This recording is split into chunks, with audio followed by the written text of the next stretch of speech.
Majority Report with Sam Seder, where every day's Casual Friday.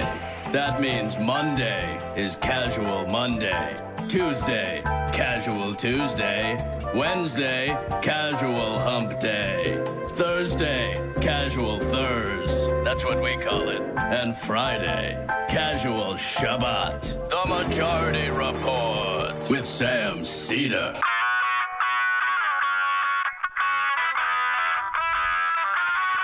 It is Friday, September 6, 2019. My name is Sam Seder. This is the 5-time award-winning Majority Report. We are broadcasting live steps from the industrially ravaged Gowanus Canal in the heartland of America, downtown Brooklyn, USA. On the program today, it's Casual Friday, folks, but I don't know, are we breaking format a little bit? Maybe a little bit.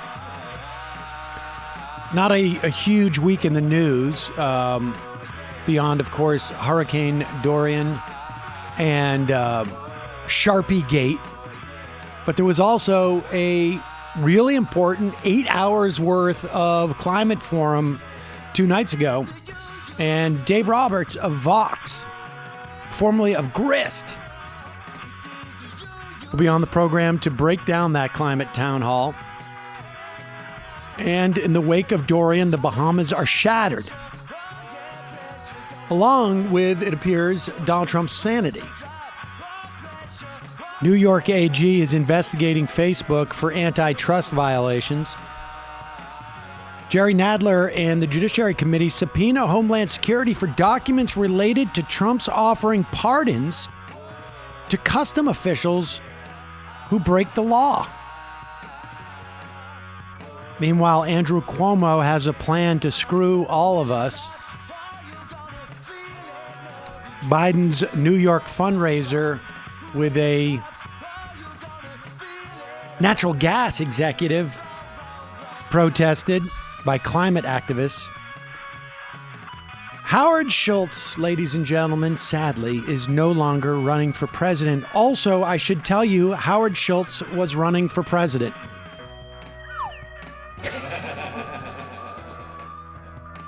Farm loan delinquencies rise nationally and surge in the battleground state of Wisconsin. And never again protesters slam Amazon for its services to ICE and Palantir. This time in Massachusetts, 12 arrested in Cambridge. And Republicans protect Trump by actually canceling multiple primaries across the country. It's rigged, folks. Total rig job. Lastly, Jacob Wall, conservative / grifter, or maybe... am I being redundant? He might be and he also might be next level. Charged with a felony in California. All this and more on today's program, ladies and gentlemen. We will get to all of it. Everyone is in the house. Jamie is back in the fold, as it were. Here I am, returned from my desert journey down the hallways of always. You definitely have, there's a quality to your voice that sounds like you've been on extended vacation. Just a reminder, it's your support that makes this show possible. You can become a member by going to jointhemajorityreport.com. It came to our attention that the Hannity clip that we've been talking about, somehow we didn't get it in there. It ended up being, what was Cy Hirsch? I don't know. What? Yeah, exactly. At least you have the good sense to give yourself a... So we should just play that every time Sam asks for anything. For members, we will post that this weekend. So you don't have to do anything. It'll be in your members feed. And we'll just title it the Deep Archive Clip of the Week, which I think we may start doing for members. We're just going to pick a Deep Archive clip randomly. Maybe we should just do it randomly. Or could do it chronologically. Just pick this is the best one from the first couple of months. Or Yeah, we could do that too. I just don't know if we have it broken down. I don't know if we have it written out in the documents, but we will start doing that on a weekly basis. Just drop one. I don't know, 20-minute clip or something like that, just for you to walk down memory lane, and you can participate in that by becoming a member at jointhemajorityreport.com. So let's talk. I know that Michael did some clips from the town hall yesterday, but still have a couple more. By all accounts, this was a really good 7 hours, 8 hours of policy discussion. And we'll talk more with Dave Roberts about it, who's been crying for something like this for a long time. And there was a lot of things that came out of it, not the least of which is that, I mean, it would be impossible to imagine that you could find 2 or 3 Republicans to have a policy discussion on just about anything that lasts this long. Never mind, 8 or 10 solid contributions. However, what has come out of this, whether you read the Washington Post or the New York Times or Huffington Post or whatever it is that Joe Biden really was the only one who seemed to show up without any depth. Apparently, Kamala Harris, and I didn't see hers, but from what I've read, wasn't particularly impressive on this score. Not depthful. But Cory Booker apparently was quite good. Buttigieg was quite good. And of course, Sanders and Warren also got, I think, the biggest plaudits, as it were. And Jay Inslee, who wasn't even there, got a big, a lot of people tipped his hat. But like I say, Joe Biden seemed to have basically approached this like he's approached everything in terms of issues, which is, I don't really need to talk about the issues. I can talk around them and of them and about how important they are, but I don't really need to address anything. And sometimes when you do that, it sounds like jibber jabber. First of all, what we have to do is go back and turn back all the changes that, in fact, the president has made, from cafe standards to moving in a direction that we, in fact, deal with providing people who get displaced opportunities to have jobs. Pause by it. sending them. So, first of all, the cafe standards that he's tried to roll back, that Trump has from the Obama era, it looks like that may be a non-starter because California is basically creating its own cafe standards, and the car makers themselves don't want to roll it back. But yes, of course, first thing you should do is try and undo the damage. But he can't even go through any of the proposals that Donald Trump has implemented, whether it's like pulling off the restrictions and regulations on how much methane can leak through fracking, how much coal-fired power plants can put CO2. I mean, things off the top of my head that I can list. And I'm not running for president. But here we go. Have jobs by sending them back to school, by doing continuing education, whole range of things. I would see to it immediately moving toward, we're in fact in a position now that if in fact we dealt with mitigation across the board, just what we did in the last administration and before, leading to a standard that we provide efficiency for appliances. So apparently, You're confused by that? Apparently, well, no, I actually understood everything he was saying, but it was nothing. I mean, all environmental problems have been generated post 2016 is what he's saying. No, he's just simply saying we can go with general. He is saying the biggest amount of problem. We got to get involved in mitigation. Right. Now, he knows that we got to mitigate something. He's just not sure exactly what it is specifically we're supposed to mitigate. So, of course, the thing to do is efficient appliances, which has been something that you have said anyone would have said for the past 30 years. The idea of Energy Star appliances came out decades ago. This is a guy who said, I've got this climate forum. The advisor said, hey, Joe, we got to go over this. I got it. I don't need to know the details. Go ahead. Right now, these people right here. Look, it's a little bit like a whole lot of things that people didn't know before this guy became president, until he started to take it away. And they started to take it away, and he said, whoa, wait a minute, man. Look what that's done. He's changed the cafe standards. We're not going to meet those standards. Well, that means boom. He's done this. It means bang. Everybody knows now, knows what he has done, and it's raised the ante. So this is where he's saying that, like, oh, the stakes are higher now because we see that Donald Trump hasn't done, has reversed. And again, the cafe standards have not been changed at this point. He's proposed it, and hopefully it won't go through. But there's this sense in Joe Biden's mind that climate change was not a problem 3 years ago, and that people are aware of it now because of Donald Trump has reversed this stuff, because Joe Biden didn't pay attention to this 3 years ago. And he didn't pay attention to it 5 years ago, and it doesn't appear that he paid attention to it in the hours leading up to this forum. It's stunning. It's stunning.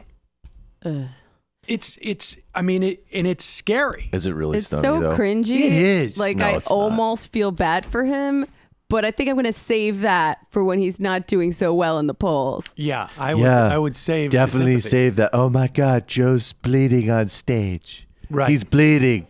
His eyes are bleeding. It's disgusting. Isn't it disgusting? So gross. So gross. So disrespectful.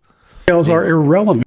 You should worry But about this your is- own emissions, this is, Joe. I mean, this should be a real. I just don't understand how anybody who is serious about politics looks at this guy and says, that he is up to a campaign. I mean, it's scary from the perspective of you want your candidates to realize what's the most urgent issue that exists, or even the top three. If you're somehow like, well, we'll figure it out. And even if you're someone who believes that, like, okay, he'll find people who will deal with it. He'll appoint a VP. Jay Inslee will be his VP or something. Best people. The problem is that he doesn't feel like he has to prepare for stuff. He doesn't know what he doesn't know. And this is an important election. And But the details are irrelevant. Oh my God. Exactly. I mean, hey, This is an important election. And you don't want somebody whose estimation of themselves is so out of line with what their ability to deliver is. dark thought though, it worked for Trump. It certainly did work for Trump. I don't think he has Donald Trump's the same base of support, Yeah, frankly. really has my swag. Please. We have the best people. Please. Oh my God, this guy's I actually bleeding. think it was the opposite with Trump, too. I think Trump thought, I'm not going to win. I'm in this for something else. But Biden's knows trying what to, goes you don't through know that that Biden's orange head of trying to his. create an alternative to MSNBC? Right. You didn't hear about that? God, the whole plan Biden is TV. MSNBC. Biden TV, No, he's the Biden creating a network. perfect synthesis of It's a new Trump scam and with Hillary. his brother. yeah, it's It's the his latest. yeah, it's his latest Biden family scam. Folks, support for today's show comes from The New Yorker. The New Yorker represents the best writing in America today. It's literally one of those ads when The New Yorker said they were going to advertise with us, I was excited about that. And why? Because I've obviously been reading The New Yorker for, decades. Many of you have, I'm sure, have been reading The New Yorker for decades. There's all sorts of writing in there. Doreen St. Felix, she's a staff writer at The New Yorker who covers the highs and lows of today's culture. 2019, she won an Ellie Award for columns and commentary. John Cassidy, who covers politics and economics for The New Yorker. He's written on articles that range from intelligence failures before the Iraq War to the economics of Keynes. We have writers from The New Yorker on this program very often. Stories in The New Yorker are sources for stories that we talk about. You head over there right now and you can check out stuff that will explain to you, like, what's going on in Britain. I can't, but They've written about it. There's multiple stuff, letters from the UK, stories about, the Walmart's decision and the other big box stores' decision not to sell guns and what that means. Stories by Jeffrey Toobin about the implications for the emoluments clause with Trump's offer to host the G7. And now you can get 12 weeks of a subscription to the New Yorker for just $6. Plus, you get the New Yorker tote bag, weekly home delivery of the print edition, and unlimited access to NewYorker.com, which has 10 to 15 exclusive site-only stories every day. When you go to NewYorker.com/majority, enter the code majority. You'll also have access to the apps, the online archive, crossword puzzle, more. Check it out. It's NewYorker.com/majority. Enter the code majority. Save 50% on a 12-week subscription and get the exclusive tote. Do it now. Great opportunity, honestly. And folks, nobody knows the hassle of doing a small business more than I do. Well, I'm sure there are people who do, but I certainly am aware of the hassles of it. You've got payroll. You've got, we've all got to do we've got to do like HR stuff. We got to do that online sexual harassment thing too. We have to do. Have you gotten those emails from my sister? Yes.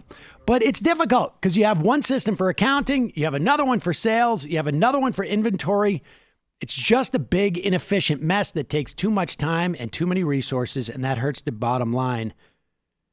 And well, folks, for those of you who have small businesses or big businesses, NetSuite by Oracle. It's the business management software that handles every aspect of your business, and an easy-to-use cloud platform gives you the visibility and control you need to grow. With NetSuite, you save time, you save money, and perhaps most importantly to someone like myself, unneeded headaches.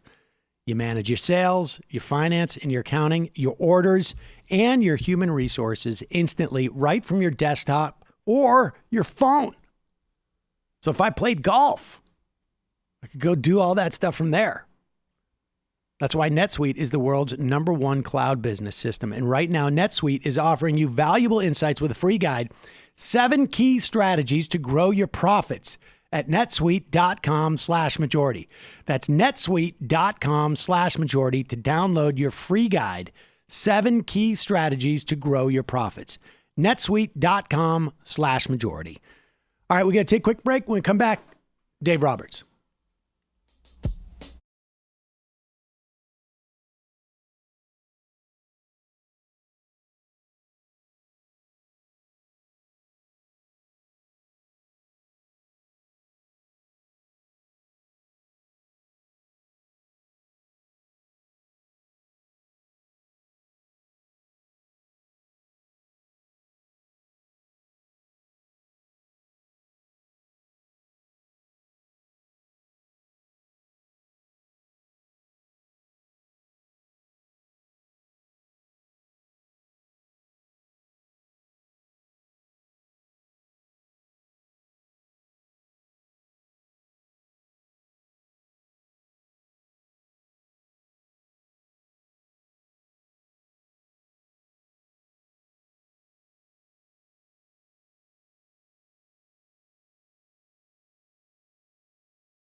We are back. Sam Seder on the Majority Report, joining us again, and welcome back to the show. He writes for climate, politics, and for Vox, which is, of course, basically where we are this week. Dave Roberts, welcome to the program. Hey, Sam. All right, I want to start with this, as we review this, because this is, it's been a relatively slow news week, except for a massive disaster, essentially, to hit the Bahamas. One where, when you listen to what people were saying there, the Bahamas had very good building codes. They were built to withstand hurricanes, and they basically just said, like, this is something that we couldn't have imagined, and this seems to me to be the first hurricane that has been more or less, at least in the circles that one could imagine, unequivocally reported as a function of climate change. Is that your observation as well? Well, that's not, it depends on the media you're looking at. I wouldn't call that universal yet, but I would say that, it's been a rapid, sort of a rapid phase shift in media coverage of these things. And I'd say that Dorian is one of the first that's, there's more like, this is what climate change looks like, and less, let's have a 800-word thumbsucker on whether we're allowed to say this is about climate change or not. You know what I mean? Like, there's more confidence. I wonder if part of that too is a function of like that, because it was the Bahamas, right? As opposed to, say, like, I don't know, Alabama. Yeah. I wonder if it's because that there is like, there's a lot of money that is involved in the Bahamas. There's a lot of like, I feel like, East Coast media people all went to the Bahamas at one point in their lives. You know what I mean? It just seems like, I would watch TV and people saying like, I know this island or something to that effect. But the tenor of it really, really struck me this week. Yeah. And I think we're seeing this not just with this hurricane, but in general, we're seeing more and more of these sort of disasters and heat waves and flooding, everything strike places that are relatively wealthy, so that when the type of people who watch, cable news see it, they're like, oh, those look like me. Those are people who look like me. And and I don't have to tell you, any problem in our society, once it reaches, wealthy, upper middle class white people, and they realize that they can't stop it and that they're helpless before it, then I think you're going to see politics start to shift pretty rapidly in the wake of that. So you back, I think it was in July, had written a piece about anticipating the climate town halls that were going to happen. You had a bunch of questions, and I want to talk to you about that and maybe use that as a guide as to assess, what we heard, I guess 2 days ago now. But you basically broke it down to two premises, which I thought were really interesting. Particularly the second. The first one is, the candidates, we should be talking about, like, what can they actually do as president, given the fact that Republicans will still exist, assuming that. Right. But let's talk about the second one first, because you write the second premise to some of your questions was that climate science is peripheral, not central to climate politics. What do you mean by that? Yeah, what I mean by that is sort of climate change kind of was discovered or grew out of science. It came directly out of the science community, and it was always scientists who were way earlier than other people in raising these warnings and in communicating about it. So the whole issue has just been shaped from the very beginning by the kind of instincts and preferences and rhetorical styles and sort of assumptions about cognition and rationality that are common among the scientific community. And God bless climate scientists, truly. But in my experience, at least, people in the hard sciences are not necessarily the most adept at communication. And what they want to believe, what they think and believe way down deep in their hearts, beneath reason, is that people come to their views by gathering evidence and assessing it and drawing conclusions. And they just have this faith that if you can convince people of the scientific truth of this thing, that the rest will follow, that they will sort of update their political assumptions and update their political preferences accordingly based on this new information. And of course, like anyone who's studied political communication or social sciences or spoken with a lot of human beings knows that that's not really how people operate. That's not how people come to their views. It's definitely not how people come to their views in politics. So my whole point is just what people are concerned about, average people out in the country, about climate changes. How's it going to affect me, and how are the solutions going to affect me? Like, am I going to have to pay more money? Am I going to face a heat wave? And who's for this and who's against it? What does it mean? Like, what does it mean culturally about our way of life and about America? Like, how do I fit this into my worldview? And that's just not a scientific process. They're not building, they're not starting at physics and building up. That's just not how people think. So the whole discussion has just been kind of mired in science, which just puts a lot of people off for years and years and years. And I think it's just time for Democrats to start talking about the social aspects of this and the policy and the kind of economic ripple effect and the sort of transformation of the country. Like, these are not abstract scientific things. These are very much tangible, on the ground shifts in the way we live. And that's what people need to hear about and be comforted about and be given a way to think about. And like, science just doesn't really help with that. And so, in other words, it's like the scientific issues are the sort of the O's and ones under the matrix, but how it implicates, how it affects us as human beings is a very different way. And at one point you said basically the questions should focus on how to shift the balance of power, because it's power, not science, that's primarily at issue. Yes, it's power at issue, and especially, I mean, one of the ways this scientism kind of reflects is this obsession among climate people to this day with deniers. You hear about this all the time. Like, how do we convince the deniers? How do we persuade the deniers? And my whole point is just that none of those people, 0% of those people came to that conclusion by assessing the scientific results, right? That's what their tribe believes. So that's what they believe. And then they go out and find arguments to justify that. So it's not, the arguments are sort of beside the point. Shift the balance of power, the balance of interests, make it in Republican interests to act on this. And then Republican leaders will change. And then you'll see Republican media start to change. And then you'll see the Republican base, as they tend to, like a school of fish, just switch direction and accept the science and take some other stance. Like, they don't, it didn't come out of the science, so they're not going to have any trouble changing their views about the science. The science basically peripheral, like I said. We just need to figure out how to make the idea of climate change like the idea of the deficit for Republicans, essentially, and just watch the problems melt away. All right, well, so let's go through some of these questions that you wanted to present and give me a sense of like who you thought. Well, why don't we start with this?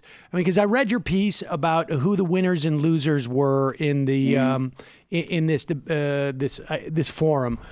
Give me your sense. Give me your overall sense, and then we'll go through some of the more specific questions. Sure. Well, I mean, obviously, as we've discovered this morning, it's not going to be a ratings extravaganza to have 7 hours of sort of calm and relatively detailed policy discussion. But I went into this, Sam, I'm a little cynical, and I'm especially, believe it or not, a little cynical about cable news. So I just expected the worst. I expected nonstop kind of shallow, gimmicky gotcha questions, the kind that cable moderators tend to ask.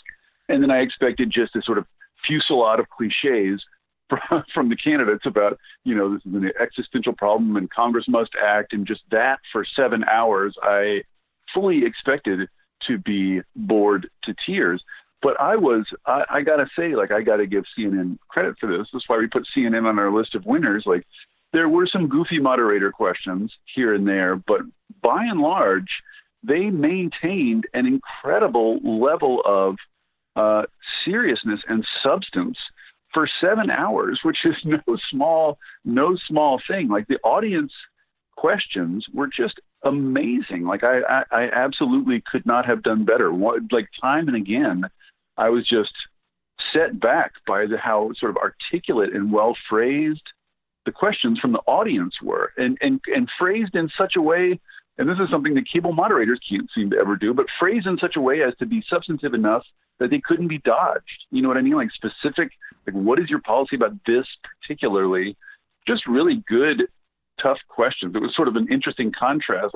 Wolf Blitzer would ask some goofball Wolf Blitzer question, and then they would cut to the audience. It would be Blitzer hyper articulate, amazing question. Blitzer at one point asked, I think, was pressing Pete Buttigieg, will everyone have to have electric cars? And it was Andrew Yang. Andrew Yang. Yeah, and Andrew Yang, of course, had the normal response, which is, what do you mean have to? They're awesome. They're so much better. But Wolf Blitzer's have to? Do we have to? This in Wolf Blitzer's T-brain is a tough question. Respond to this Republican framing, right? Respond to this GOP framing. That's what cable moderators think is a tough question. And the contrast with the audience that was asking legitimately, substantively tough questions was so glaring at one point. It almost seemed to me like CNN was making fun of itself almost, or clowning itself, with a wink almost, because you cut back and forth between Wolf Blitzer and the audience, and you start to think why is Wolf there? These people are so much better at this job than he is. Just get him off the stage. All right. Well, so CNN. But overall, it was great. My point is, overall, it was 1,000 times better than I expected. All right. Well, so let's start with your first, the first question that you had talked about in terms of in this one. I mean, this is a pretty broad. I would say it's a question that basically addresses sort of a very fundamental point that has nothing to do per se with the policies, but rather how they're going to get done. Your first question that you had sort of talked about back in July was, it's conventional wisdom that says that a president has only 100 days or so in which to pass a few key priorities before backlash in the next round of elections take over. In 2008, Democrats decided to put healthcare first, then climate never got done. Where does climate change fall on your list of priorities when you step into office? Give me your sense of how, who, and if you want to just focus on some of the top tier candidates, that's fine.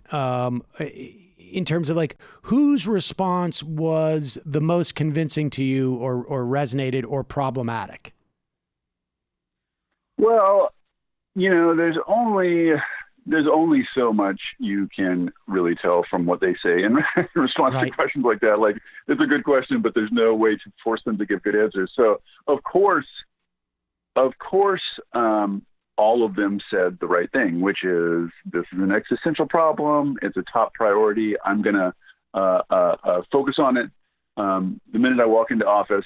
The two people whose answers there were three answers that jumped out at me. One is Booker. Booker was the last candidate to go, and he was up in hour 7.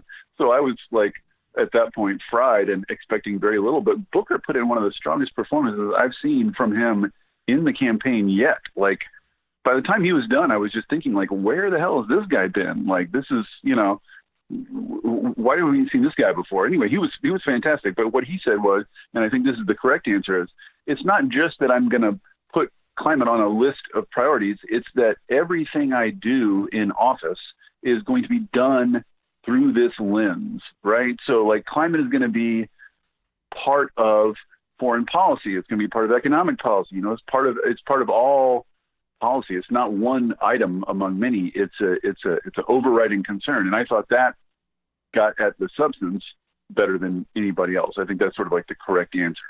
It's not an item on a list. It's a background condition for all other things. So that was good. Warren, I believed her because she sort of was, I guess, brave enough to say, no, it will not be my number one focus. My number one focus, and she said this a million times on the trail, very consistently, my number one focus is corruption, right? The minute I get in, we need to address, voting rights and money in politics and all these sort of these things that stand in the way of getting anything else done, right? And so she said, like, that will be a climate policy. It will be in all kinds of policy, right? It'll enable any other policy to happen. But I thought saying that to this crowd was, at least somewhat brave. And then the other one, which was interesting to me, was someone directly asked, speaking of power, and how to use power, someone directly asked Bernie whether he would support getting rid of the filibuster, which is, of course, a huge question that looms around this and any other, in healthcare and anything else. Like, if it takes 60 votes to pass, it's not going to pass. And if Mitch McConnell has the power to block it, he's going to block it. We all know this by now. I hope everyone knows this by now. So it's really hard to see how any of this happens without the filibuster. And Bernie gave this sort of, for the most part, Bernie was really good in this forum. He was also as good as I've ever seen him. But in this answer, it was just kind of some sort of mumbly, half-hearted defense of the filibuster. He said he doesn't want the Senate to become the House. But then he claimed he would pass his entire climate package through budget reconciliation. And I don't know, how nerdy you've gotten on that subject, but it's just not. I think people know here that budget reconciliation is sort of like an omnibus thing where you can pass legislation. It's an exception to the rules of the House and the Senate where you can pass legislation that directly impacts the amount of money, the budget, the money that that either comes in or goes out. Right. And certainly I would imagine some. Or maybe a large part, right? It's a pretty small sliver. Like these climate plans, these candidates are putting forward, including Bernie, are sweeping, and they have lots of regulatory pieces that would not traditionally fit in budget reconciliation rules. So Bernie's theory of the case is, the vice president oversees the Senate. He's just going to have his vice president say, screw that, we can pass anything through reconciliation, which would be just a grotesque violation of Senate procedure, just a really flagrant violation of Senate procedure with no real justification. And my whole point is just that if you're willing to do that, that seems like fuckery on a scale even beyond just getting rid of the filibuster. So why don't you just get rid of the filibuster? So either Bernie has a weird and sort of self-contradictory theory of change, or what I suspect is just that he doesn't want to say what he really thinks about the filibuster unless he wins. Yeah, that has been a vexing question for me for a long time, and I tend to lean towards the second the second theory that he's thinking, well, if it probably best to wait until that bridge till we come to it, because, one time, you don't know. First of all, you don't know if the Democrats are going to take the Senate, and so probably. And also, I've heard, not to get too far off onto this, but I've heard from people on the Hill that there are a few Democratic constituencies, most notably, I think, Planned Parenthood, the sort of abortion movement, that basically believes without the filibuster, abortion is doomed in the U.S. over some time period. And so they're very much against that whole notion. So I think you're hearing more and more talk about a single exception to the filibuster. Like you said, I think Bennett, floated this. I've seen a couple of people float it sort of like, I think the filibuster is important, but for some issues, when it comes to climate change, we'll have the Senate do a sort of one-time exception. I think that's trying to kind of address Planned Parenthood and try to find a way through this dilemma. Okay, and so your first two questions dealt with the second one dealt with the filibuster. that you. And this is obviously from back in July, and that is a big issue. So let's then Harris. Weirdly, Harris. Just as a side note here, Harris of all people, just sort of blurted out opposition to the filibuster kind of in the middle of her comments. And as far as I know, she has not been out front about that. She had kind of one of the strongest anti-filibuster statements of the whole evening. I found that kind of odd. Interesting. Well, I mean, this is, there's two parts of this, right? And that is like, what are your plans and how ambitious they are? And I want to get to that in a moment. But your first three questions deal with basically the three questions deal with this sort of notion of like, okay, let's take just a baseline assumption of what your plans are. How are you going to actually implement these? The third question you had after that filibuster question was assuming there's no way for you to pass this legislation with or without the filibuster because Republicans control one of the houses of Congress. What executive actions are you prepared to take to reduce carbon emissions? Did you have a sense that, we played a clip of Biden, and I must admit, I didn't see much of Biden's stuff at all, but we played a couple of clips of Biden where it was not good. It just struck me as a guy who's like, his policy people said, hey, Joe, let's sit down and crunch this stuff. And he just says like, I got this. I've been talking about this stuff for 30 years. We need better refrigerators, and it sort of felt like he went out there and did this. But was there any other of the candidates who basically said, here's what my legislative agenda would be. Here is my backup executive order agenda, or here's what we've determined I could do by executive order. Was anybody that granular? Yeah.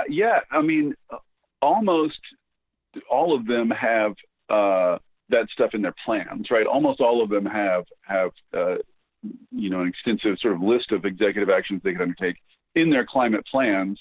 It's a little bit tricky. The politics of it are a little bit tricky because if you start talking about these things, these are, what you can do with the executive branch is fairly incremental and sort of like, it's what Obama was doing, basically. It's a return to what Obama was doing, which is sort of like not nothing, but fiddling on the margins relative to what's needed. So when candidates are talking about it, it sounds, I think, to primary voters and to climate activists like they're being weenies, like they're talking about incrementalism, they're talking about centrism, they're talking about going back to Obama. So they, people, I don't think voters really like to hear about it very much, but I think all the candidates are extremely cognizant of the fact that it's a very likely outcome, right? That's all they're able to do. So like Klobuchar has went through chapter and verse of what she would do. She has a good section on that. And Inslee had had tons of stuff on that in his plan. And, he's open sourced his plan, and all the other candidates now are rating from it. So I think they're going to get some of that stuff from it too. So I would say that all the candidates are extremely aware that they may be restricted to those measures, and they have a menu of such measures they're willing to take when they take office. But I don't think any of them really want to put that at the center of their messaging, because right. This is the season of grand promises that we're in right now. You write that there are some communities more vulnerable to climate change than others, and some that depend on fossil fuel industries more than others. You write some communities have been left behind in previous national economic transitions, including the New Deal. We've talked about that on this program multiple times. A lot of jobs that black people had and that women had were basically left out of the Social Security system as part of a compromise with a bunch of bigots and who controlled a lot of power at that time. And so, when we hear about home health care, or we hear about home, our home workers, domestic workers, or, agricultural workers, they were not involved in the Social Security program. Your question is, what will you ensure that vulnerable communities are protected during the transition to clean energy? Who, from your sense, who were the most sensitive to that question? Well, it's interesting. This is, I feel like, one area where there's a real clear sense that the party has been effectively pushed to the left by activists. Like on this issue in particular, the evidence is glaring, and this is one of those areas. So this sort of question of, on the one side, how do you deal with communities that are vulnerable to the effects of climate change and the effects of pollution, which tend to be, communities of color and low-income communities. And then also, how do you deal with these communities that are going to be disrupted by the transition to clean energy, right? So communities that are tied to the fossil fuel economy, and there are many in the U.S. And so these sort of twin issues are known under the sort of rubric of just transition.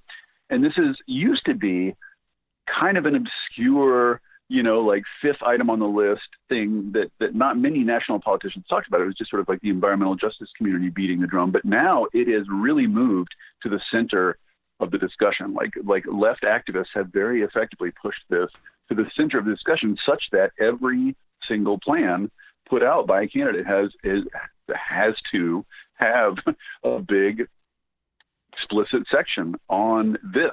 So all of them are aware of it, and all of them had really good answers. All of them were eager to answer it, right? Because of course this is the question that comes up all the time. Like, are we going to get hurt? Like, are our communities going to get hurt? So they want to put these fears to rest. A couple of candidates have sort of made it their signature in their climate plans. Like Castro has a just transition really high up on his list. Booker has really put this at the forefront. But all of them have just transition elements, and all of them are talking about worker retraining and ensuring the pensions and healthcare of retired fossil fuel workers. And like Bernie Sanders had I thought it was his best moment at the forum, is someone asked him specifically, like, what about fossil fuel workers? And he got as sort of like as emotional as I've ever seen him. In fact, let's play that. Like they are not my enemies. Let's play that clip. We have that one right here. Actually, here's that clip. This is Bernie Sanders being asked a question by a guy named Grinnan Milliken, who is a student at Columbia University. Thank you very much for that important question. I consider myself to be perhaps the most pro-worker member of the United States Congress. I think I have 100% pro-union AFL-CIO voting record, and I've spent my entire life fighting for workers. So let me be very clear, is that the coal miners in this country, the men and women who work on the oil rigs, they are not my enemy. What is my enemy is climate change. And what we have done is built into our plan, our $16 trillion plan, tens and tens of billions of dollars for what we call a just transition. And that says that if some worker, through no fault of his own or her own, loses their job because we're moving away from fossil fuel, we're going to guarantee them an income for 5 years. We're going to guarantee them the education that they need, because those workers are not our enemies. They should not be punished because we're trying to save the planet. I mean, that's a pretty comprehensive commitment, at the very least, to that end of the just transition formula, it seems.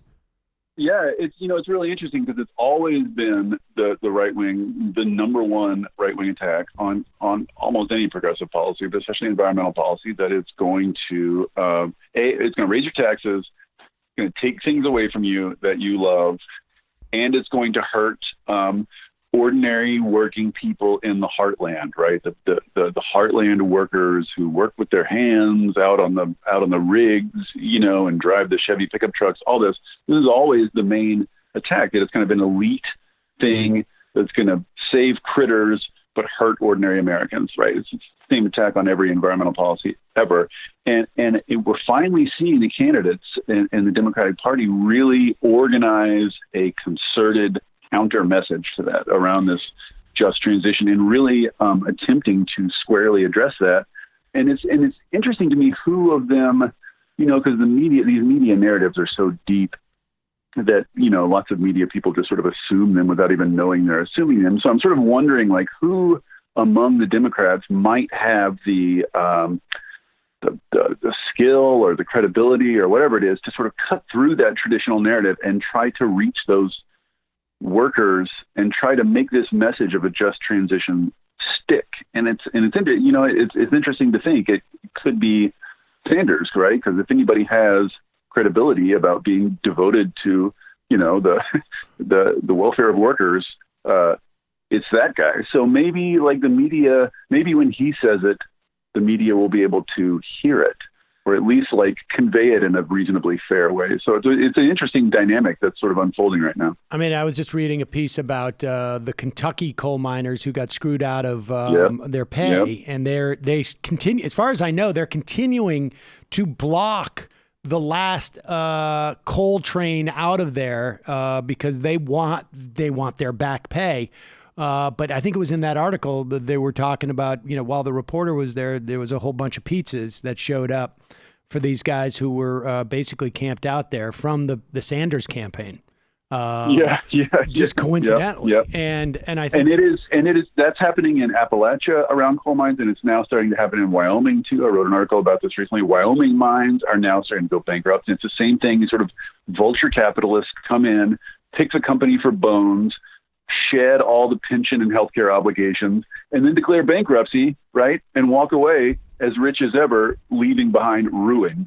That's what's happened in Appalachia. That's what's happening in Wyoming. And it is Republican lawmakers who are in charge of these places and who are watching this unfold and letting it happen. It's Mitch McConnell who could step in and stop this stuff, right, at a national level, but he doesn't because he hates the coal miner unions and he likes coal executives. And it's just the whole dynamic about who's looking out for the interests of these workers. They're clearly getting screwed right now under Republicans. And here's like Sanders and Warren and every other candidate over here saying, we'll take care of you. We'll tell you the truth, about the fate of coal and about the transition that's coming, and we'll help you out. So, it'll be really interesting to see if circumstances and that kind of messaging together shift that very, very old and very stale kind of narrative, right, about what environmental policy does. I mean, that seems to be just a broader sort of, I guess, a political gambit by Sanders is to reach those people and sort of they're all trying. Right. They're all trying, right? Like it's just like who will the media allow to do it, right? Because if if Pete Buttigieg, he's also trying, but the media gatekeepers are going to be like, oh, here's this elite prep school McKinsey working guy. It's not authentic, So it's who will the gatekeepers allow to say that and sound authentic saying it? Right? That's right. The question. Let me ask you. Let me just skip ahead from some of the other questions because they get a little bit more specific about the actual policies, and I think largely it feels like the Green New Deal has sort of set, or Inslee, like you say, open sourced his plan and is people are coming and taking chunks of it, and I think he's very happy about that. I suspect that was basically his agenda from day one. I don't know that he actually thought he was going to be president, but the Green New Deal, it seems to me too, has sort of set a framework for people that is like a constant. It's almost like gravity is almost like the opposite thing I want to express, but it has a magnetic. It has like a magnetic pull on some level that it is sort of like pulling all of their proposals towards a certain direction, a very ambitious direction. And it feels like it's that magnetic pull is working. Yeah, no, I think that's really, really well put, and that's exactly what's happening, and that's exactly what the Sunrise Movement set out to do, right? That's exactly what the activists behind the Green New Deal, it's exactly what they were trying to do, and this is exactly what Inslee was trying to do, right? Is to provide that sort of gravitational pull toward greater ambition, and this is like something that the climate movement has been missing for so long, because climate is so complicated, and there's like every sector of the economy, and then there's mitigating emissions, and there's adapting, and there's just so many pieces to it. It's really hard to wrap a slogan around it, right? It's really hard to sort of compact it all into something that's memorable and catchy. And the Green New Deal just absolutely caught that lightning in a bottle. Like the Green New Deal, it almost matters less like specifically what was in the Green New Deal resolution and more just that finally like ambition on climate, doing what's actually necessary rather than whatever we've decided beforehand might be politically possible, right? Really pegging our ambitions to what's necessary. That's what it stands in for. And so you're right. It's just sort of serving as this kind of beacon pulling all the candidates. And like every candidate without exception has come out with a plan that is just wildly ambitious relative to anything you would have seen. And I mean, just like even a year ago, like even the most moderate candidates now are saying, yes, we need to reach complete net zero emissions in the U.S. by 2050, by mid-century, as the IPCC says. And that alone is just like radical. Like if you just follow that back, if you just follow the implications of that target back, it implies radical immediate action. So like, who knows how much the slogan itself did it, or the movement did it, or Inslee did it, or the hurricanes, but like everything's coming together and lifting ambition simultaneously across the board here. I have one more like specific narrow question about the climate stuff, but since we're on this topic, do you think, I mean, because like you and I have had conversations of this ilk for, I don't know, probably a decade maybe now, over that time, back in your grist days. And you are also, one of those guys who's been writing about climate, but has been extremely sensitive to the politics of, broader politics in which the question of climate sits. And you've written as much about Republicans as anybody, and sort of the, and Democrats in terms of the way that they address Republicans. I mean, it seems to me that like what's happening with the Green New Deal is not unique to what's happened to politics, from the center to the left.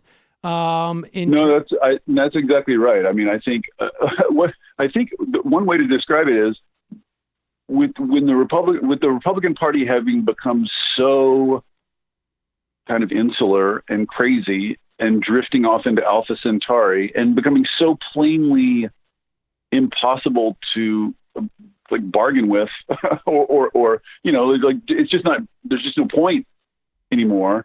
That has kind of like freed the Democratic Party, at least the sort of vanguard, the primary voters and the leading candidates, to just sort of like let their freak flag fly and start talking more about what they really want to do. You're getting this weird like disjunct now, like the two parties are just talking about different worlds. My worry, Sam, and this is about climate change, but also about everything, is everything we're hearing from Democrats now, really during Trump and especially during the run-up to the election, is just all people who are trying to appeal to Democratic activists, right?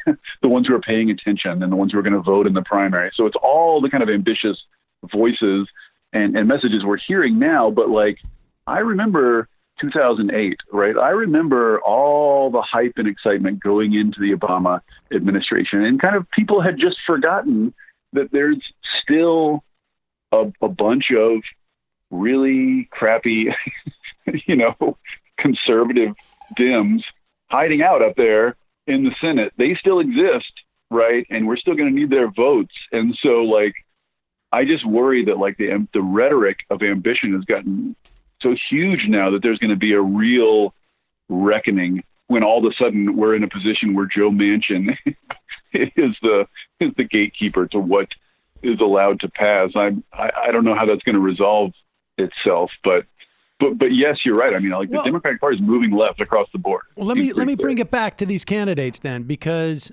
that to me, that dynamic, when if we were to juxtapose that dynamic with, let's say, the healthcare, with the Affordable Care Act, right?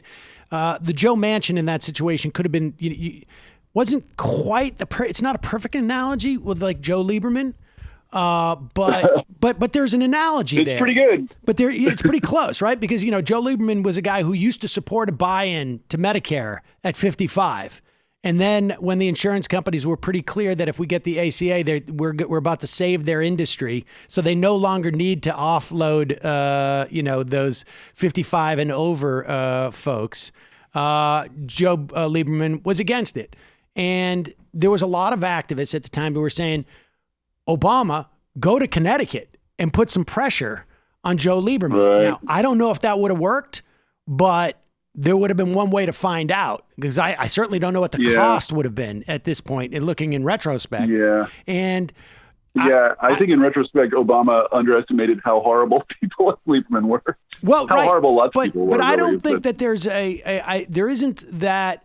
I think people are more savvy. And the question is there somebody in that field who you think has the ability to go to to go to West Virginia, or to go to Arizona, because I imagine we'll have a problem there too if we win, right? Or I'm not sure where else it might also be a problem. But and go to that state and pressure. I mean, is there a candidate that you see that expressed sort of some awareness and willingness to do something like that? Right. That's a really good question and really difficult to answer. It's so tough to imagine what circumstances are going to be, and really like what skills are going to be called for. I mean, the first thing I would say, and I say this over and over again, and I said it in 2008, I've been saying it ever since. It's like lots of people there's lots of undue focus in the American political discussion on the president, and sort of a lot of overestimation of what the president can do. And I think most of the reason that you end up with jerk-offs like Lieberman in a position where they're all of a sudden like their whims are gatekeeping the fate of millions is structural. This, like it has to do with overrepresentation in the of rural areas in the Senate and the Electoral College, on and on and on. But basically, like, you end up in this position where you have to get these marginal, most conservative Dem votes. So there's a lot of sort of structural to it. So I'd say two things. One, like, who can play the inside game? Who's good at building relationships? Who's good at grabbing the levers of power and making things happen?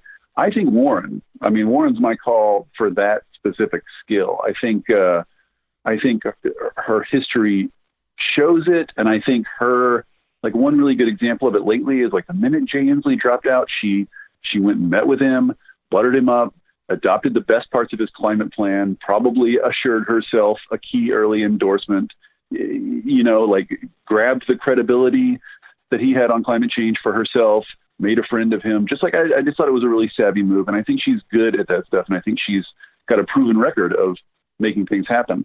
So that's the sort of insider game. But then there's, of course, the outsider game, sort of marshaling an outside activist force to pressure these people, right? And who can do that? Like, Sanders is the obvious answer, although I'm very skeptical about whether that sort of movement is going to show up sufficient to do that. But, like, that's the other answer is if anything is going to save us in those situations, if anything is going to pressure Manchin, the sort of modern day Lieberman, I think it'll be less the president, him, herself, than an organized citizen movement. So right. The question of how big and how strong that movement might be is very much an open question. And it's done a lot on climate. So like, it's done a lot more on climate, in the last year than I expected. So who knows?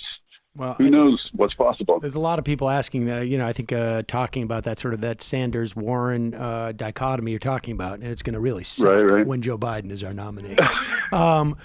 Oh God! Lastly, don't even say that, Sam. Lastly, let me just ask you this question. Here was a question that was put to Elizabeth Warren, and I have a question about that. I mean, like, for me, it is. I have always felt quite strongly that we should be nationalizing our energy production in this country. Like, I haven't, I'm not convinced that we need to have private energy companies. But here's that question's put to Elizabeth Warren, and I want to get your take on this question, both from the perspective, as to whether it's even a climate question or just simply one of like, or one that has to deal with that question of power. Here is, this is Robert Wood asking a question, a writer and a climate organizer asking a question of Elizabeth Warren. As president, would you be willing to call out capitalism in this way and advocate for the public ownership of our utilities? Gosh, I'm not sure that that's what gets you to the solution. I'm perfectly willing to take on giant corporations. I think I've been known to do that once or twice. But for me, I think the way we get there is we just say, sorry guys, but by 2035, you're done. You're not going to be using any more carbon-based fuels. That gets us to the right place. And if somebody wants to make a profit from building better solar panels and generating better battery storage, I'm not opposed to that. What I'm opposed to is when they do it in a way that hurts everybody else. You shouldn't be able to externalize these costs. That's the problem with fossil fuels right now. I think that the best way we go forward here is we open up the opportunities. We open up the possibilities. We invest in the science. We invest in the manufacturing. We invest in the pieces that let us build a future together going forward. But, I just want to be clear. We got to have tough rules that we are willing to enforce. And that means we have got to be willing to fight back against these giant industries. So give me your take on that, Dave, because I'm not convinced. As I watched that question, I'm not convinced that she just got worried about the when the guy said, "Are you willing to take on capitalism that way?" As opposed to the sort of the substance of the question. But when she says, the problem is that they're offloading these externalities onto the public, I don't think that there is an energy. I think you can manufacture solar panels, and I think you can develop better battery technology, but I don't think that there is an energy sort of distribution industry that doesn't on some level offload these externalities for private profit. Well, this is an enormously complicated question and subject, probably well beyond what we can squeeze in a few minutes of a podcast. But I'll just say that here's the way I'll put it. When we talk about energy companies, we're talking about a lot of different kind of things, right? There's oil and gas companies, which are one thing, regulated one way. Then there are electric utilities, which are responsible for electricity. And that is what Bernie Sanders in his plan has sort of proposed to quasi-nationalize. Although my experience is that even the Sanders fans online don't really understand what he's doing, but he's basically going to nationalize utilities. My understanding, and I have studied power utilities for a long time, and they are extremely complicated, and anything simplistic you want to say about them is going to end up being wrong. So my impression from the experts in the field is that that's not the main axis of the problem, right? That's not that's not where you'd go for a solution. These things are not, private utility companies are not just in a free market pursuing the private motive. They are regulated out the wazoo. Right. We set up the system that now incentivizes them to want to build more stuff. That's how they make more money. They build more power lines, build more power plants, build, and then they get a sort of guaranteed rate of return on those investments. We can set up the system differently so that they are incentivized to pursue energy efficiency. So they are incentivized to pursue sort of electric vehicle infrastructure. We can set it up so that the profit motive is working to our advantage. And there are, I'm not a market absolutist on either end. To me, markets are just tools. There are some places where they work and some places where they don't, some places where you want them and some places where you don't. But in an area where there's tons of innovation and uncertainty, which is very much the electricity industry right now, there's just tons of stuff going on, tons of new tech, tons of new models emerging. It's precisely in an area like that where you want to get the market working for you, where the sort of distributed innovation of a market is perfect for that kind of area. Obviously, you want guardrails. Obviously, you want everybody taken care of. Obviously, you set baseline standards for emissions and everything else. But getting the profit motive working for you, I think, is very important in the electricity industry right now. In this sort of notion of if you nationalize everything, it'll be okay. I just think people need to think about that a lot more before they jump on that bandwagon, especially as some sort of sort of lefty, gatekeeper issue. Like you're not a purist, you're not pure and good unless you jump on this bandwagon. It's just really not that simple. And I just would ask people, there are public utilities out there. Some of them are good and some of them are terrible. There's no guarantee. Look at the government now. Do you want this government completely in charge of the electricity industry from top to bottom? The notion that public will necessarily yield good results is not necessarily comfortable either. So I would just say on this, I would just urge people, if you're looking for a litmus test issue, you're looking for a bottom line issue, this is not the one. There are other policies that are more important, I think. For instance, Bernie wants to ban fracking, and some of the other candidates want a slower phase out of fracking. That's a real policy issue. That's, I think, something that Sanders fans can reasonably pressure the other candidates about. I would rather them do that than get on this nationalization bandwagon. I just don't think it's a very appropriate vehicle for their sort of ambitions.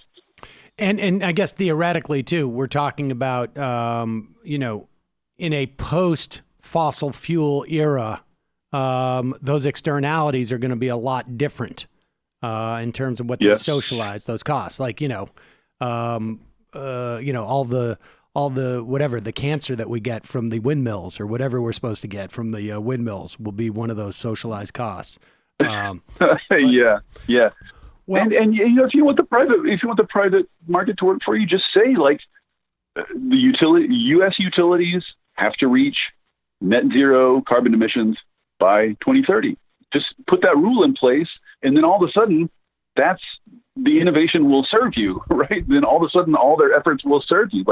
That's well short of nationalization, but it would be perfectly effective, right? Yeah, I mean, I guess there is these questions of to what extent. Yeah, I mean that answer I think makes sense, particularly within the context of climate change in and of itself. And I guess it is also probably a less steep hill to climb to get that level of regulation than nationalization. Another thing worth pointing out here is that, I mean, there's a sort of element of ridiculous cosplay to this. You're never going to get the U.S. Congress to pass a law that nationalizes the electricity sector. And honestly, Sam, the electricity sector, we need working for and finding innovative solutions. That's when markets are good. But you know who we need to just shut down and phase out is oil and gas companies. So I don't know why the nationalizers aren't going after them, right? If you just want to take over an industry explicitly to phase it out, that's I would start first with the refineries. We nationalize every refinery. We keep hearing about how it's so important to our national security. Good. Let's just we'll take control of that. Yeah. Dave Roberts, always a pleasure. Thanks so much for your time today. Really appreciate it. Thanks a lot, Sam. Bye-bye. I will still take those. I will take those refineries.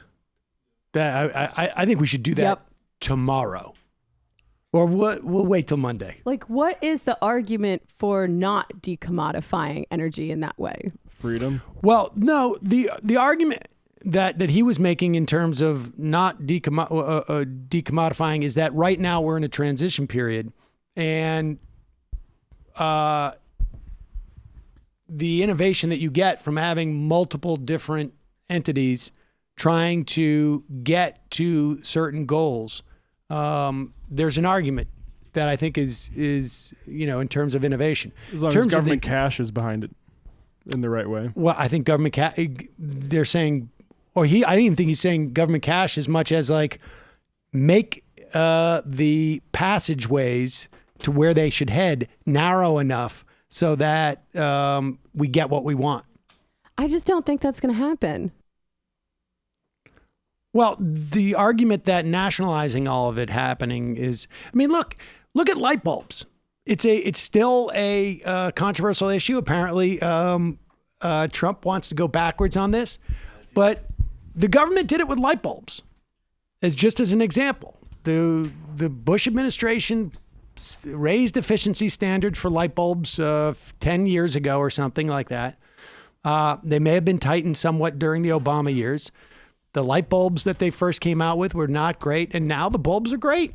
You're a coward. And there it is. I just say you're a coward. There's so much at stake here, and I just don't trust the market. I don't trust the private marketplace to get this done in a way that doesn't throw anyone under the bus, especially in marginalized communities. Right. Well, I mean, I think the point is you need to have strict regulation. The question is which is easier to get to? What's more likely to happen? Very narrowly tailored regulation or a full nationalization? Well, I mean, you light also have to bulbs look at are the also outcomes. not like the entire fossil fuel industry in terms of the stakes of what type of industry or innovation you need to bring under control. But as far as the fossil fuel industry, I mean, Warren isn't behind Bernie. She wants to just say you're done. Right, and Bernie wants that too. The difference is on non-fossil fuel energy, right? Isn't that what we're talking about? Yeah, we're talking about non-fossil fuel. Yeah, in her answer we played on there. She's like, we're just going to tell them that you don't get to do fossil fuels anymore. I mean, in I don't know 35. if I don't. Yeah, I mean that timeline is very different, but that might ultimately be true. But I mean, just for this conversation, we're talking about just energy companies at large, which could include right.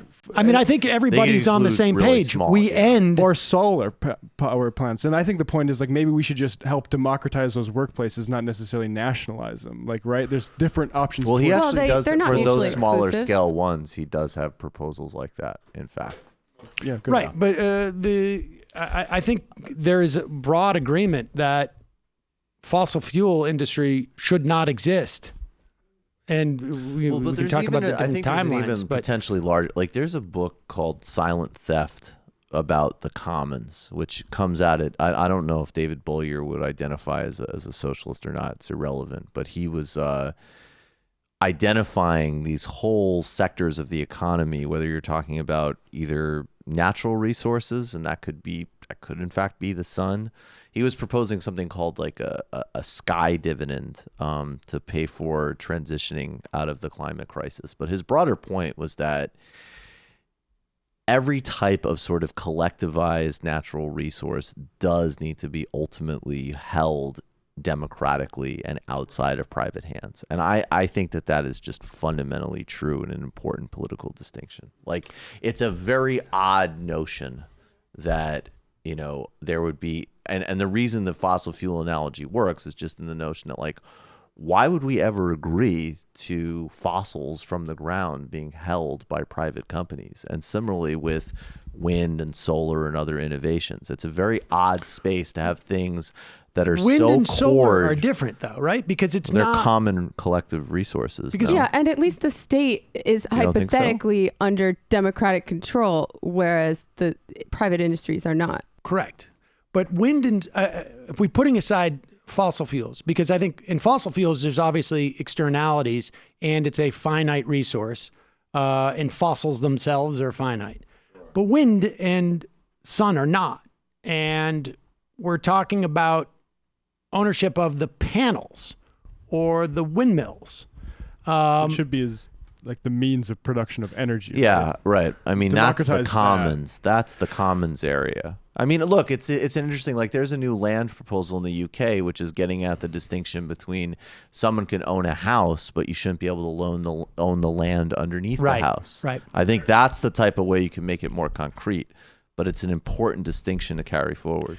I do think in the context of if we get fossil fuels as an industry done, I am less concerned with nationalizing the solar farms, let's say, per se, or the delivery at least through a certain transition. At one point, it may make more sense. Those things are still going to have a big impact environmentally, in terms of how it's delivered. They're not people. environmentally neutral. They involve extraction of resources from the third world.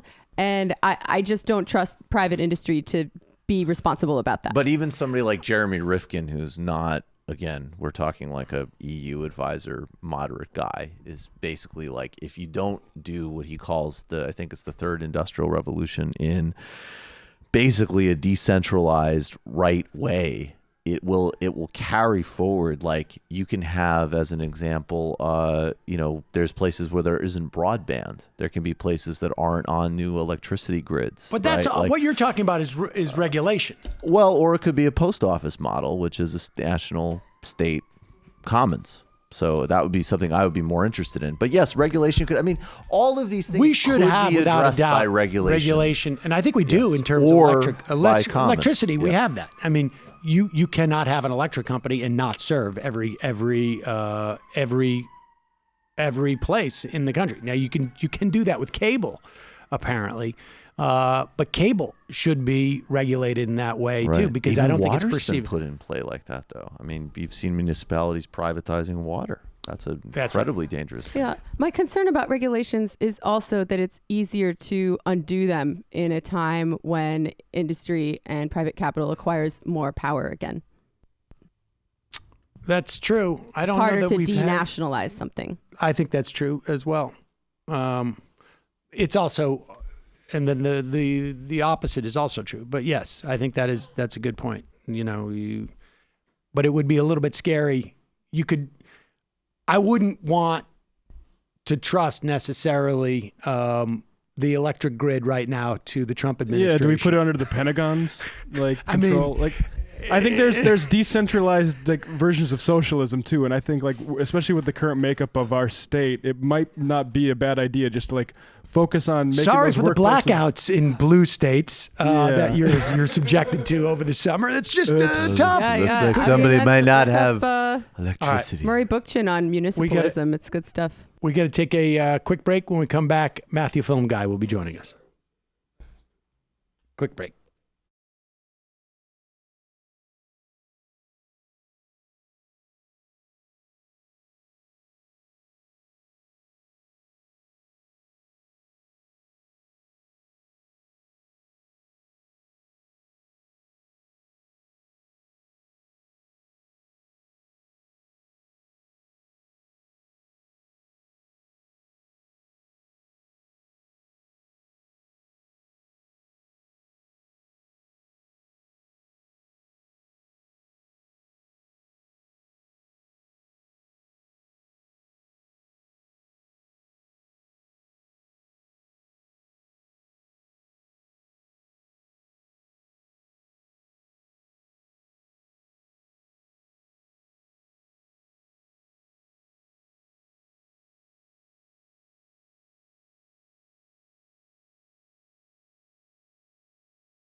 had a little communication problems because it's been so long since we spoke to our next guest, ladies and gentlemen.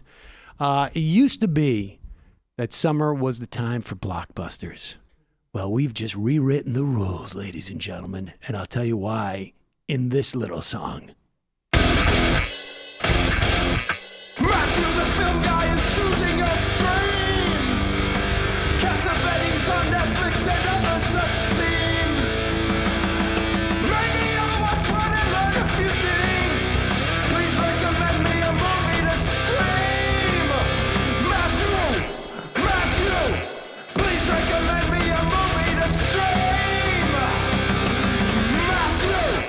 Matthew, film guy.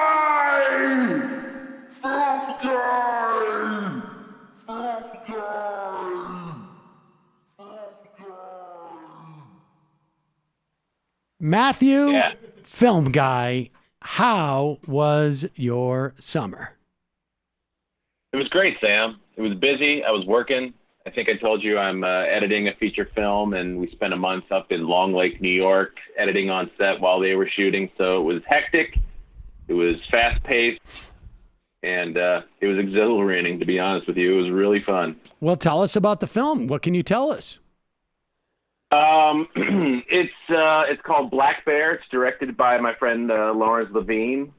It's starring Aubrey Plaza, Chris Abbott, and Sarah Gadon, who your listeners may know from various things. Chris Abbott's from Girls, as he was big on. He was in that Catch-22 miniseries. Aubrey Plaza, of course, is the star of many films and TV shows. None of those names. Gadon, I recognize none of those names.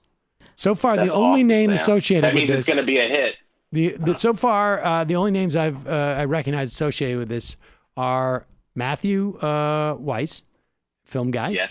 And editor. The first name of the director, Lawrence. I know a Lawrence. You've never watched Parks and Rec? I feel like you'd be really into it. It's about local government. No, I know what it's about. I have friends who were on that show quite a bit, but no, I never saw it.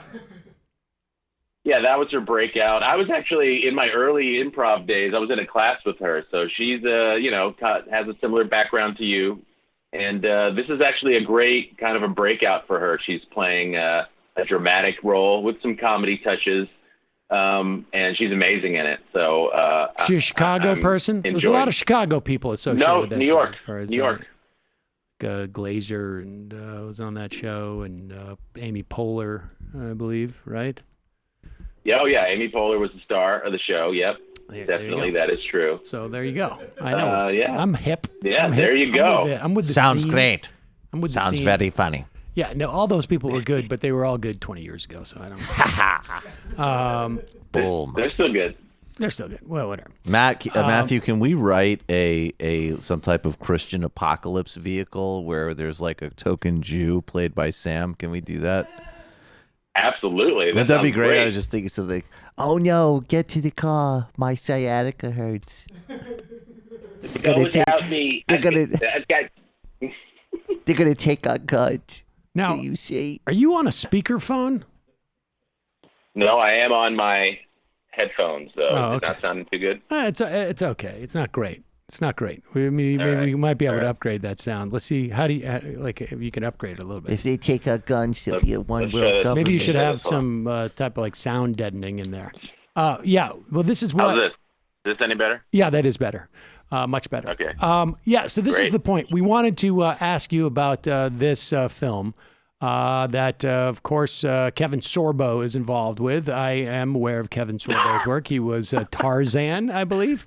No, he was Hercules. Hercules. Oh, all right. Well, never mind. Maybe he was Tarzan too, but Hercules is. He was one of those. I just remember like ads with him with no shirt on. That's what that seemed to resonate. You remember the feeling you got when you gazed upon his body. Exactly. And he is.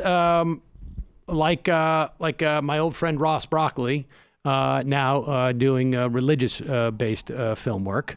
And he is?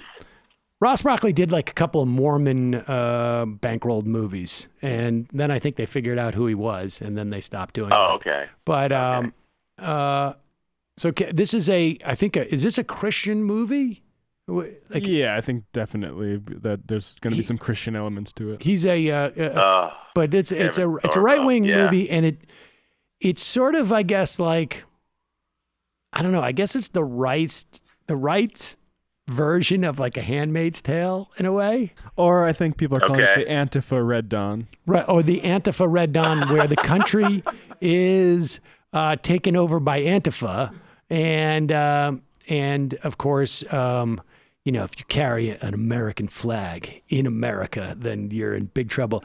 Now they're attacking the Second Amendment. Yeah, they're attacking the Second Amendment, and you've never seen more guns in. How long is this thing? This is the trailer. All those anti-gun anarchists out there. Right. There's a ton of anti-gun anarchists, but they're taking away the guns. And I don't think I've ever even seen I don't even think I've seen previews of a war movie that have more guns than this one, but here. National Guard and local responders are overwhelmed in the bigger metropolitan areas. Maybe we're overreacting, That was in our neighborhood. Get everyone in the car. Pause it. Hold it. So we should just tell you that it's a family in a suburban area, and the wink, wife, wink. And the wife is basically just saying to Kevin Sorbo, like, Super white. maybe we're overreacting, and then Deus Ex Machina, the gunshots in the suburbs. We're in trouble. Let's get mobilized. They're coming for our lake house. That was in our neighborhood. Get everyone in the car. Cash my office now. It's the liberal. Whole town's on fire. The police are retreating. We have prepared for this. We will survive. The world is falling apart. The Second Amendment is under attack. Guys are driving motorcycles through windows. Family dream, 3 meals a day. It's over.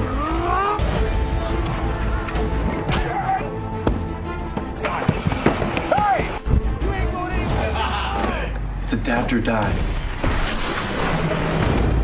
What would you do? Phones are on timeout is what I would do. You guys go, stay alone. If your family was attacked. Get in the car, Mila. The guy's got a sword? When guns are outlawed. Guns are bad for my psoriasis. Only outlaws will have guns. You guys aren't invited to the Social Security reading group. The Reliant. Protect family and faith. I read Handyman magazine. Get away. I'm an everyman. Wait, am I part of the? Am I part of the rebellion or the? What part of? Oh no, You're an innocent victim. You're an innocent victim. I'm just a victim in this. You're I don't just even a fight victim. back. I just am one of the guys. I promote Antifa on my podcast. No. At the beginning, you're assuring them that there's actually nothing to worry about. Yeah, and then you get killed by Antifa. You're the first. Exactly. You're like, everybody needs to calm down because you're all listening to this right-wing garbage. And I was talking with Janine about this 15 years ago, and then all of a sudden, Antifa guy clubs you. This is this is from IMDb. And then a good Christian family has to save your kid. IMDb. That's right. It raised them as a Christian, killed them you. as Christian. I hope you guys realize this movie is basically porn for me. Matthew, let's write this like immediately as soon as you get back. Just be careful when Michael says, "Let's write this." He said, Matthew. Pre-prepared. He's saying, write this and put my name first on the script. Accept but wait, here's from dictation IMDb. Alphabetical order. A 19-year-old woman cares for her sibling after an econometric collapse leads to widespread violence.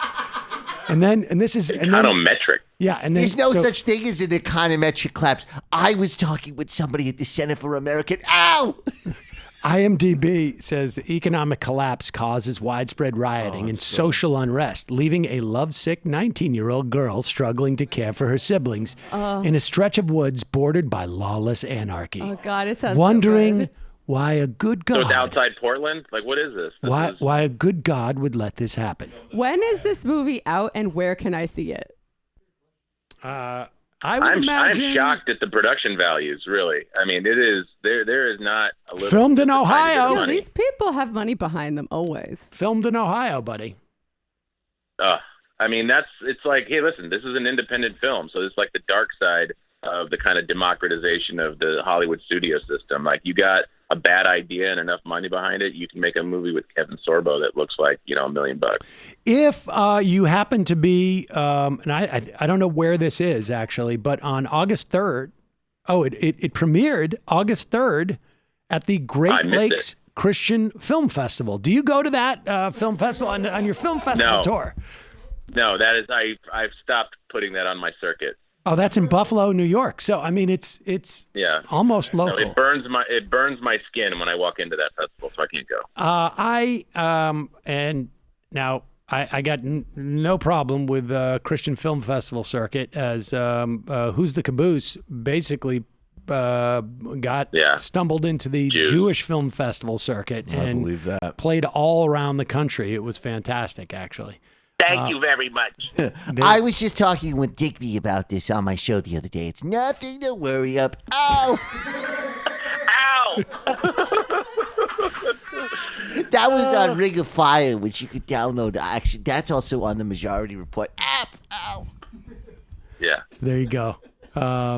He's like the mayor in Ghostbusters. He's like, shut it down. We don't He's the care. mayor. He's also the mayor in Red Dawn.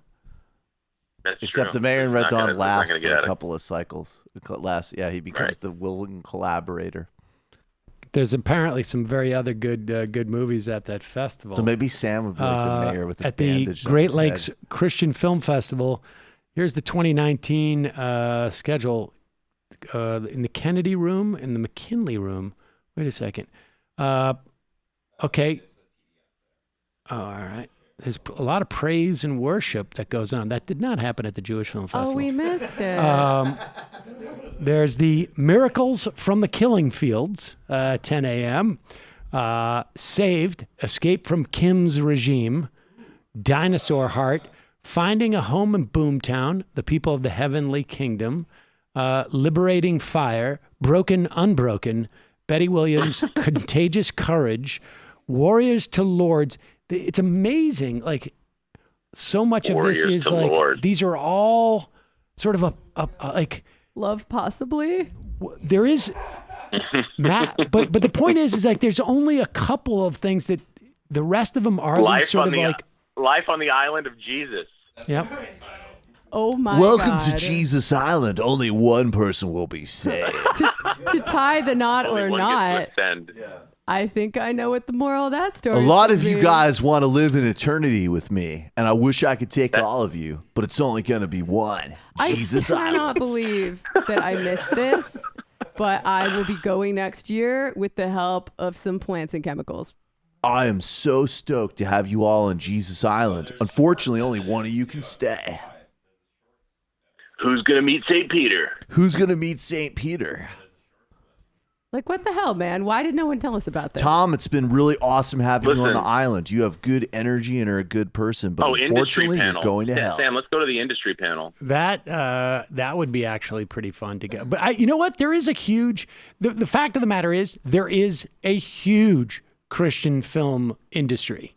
And also, not just film, but also radio, and there's a whole, sort of like another parallel media. And on some level, that's like, Fox and conservative media has followed this sort of same business model, which is like you can have a thriving industry that exists, and it just simply creates another narrative. The difference is, of course, when people watch Fox, they don't realize that they're involved in, sort of some type of alt media as much as overtly alternative, right?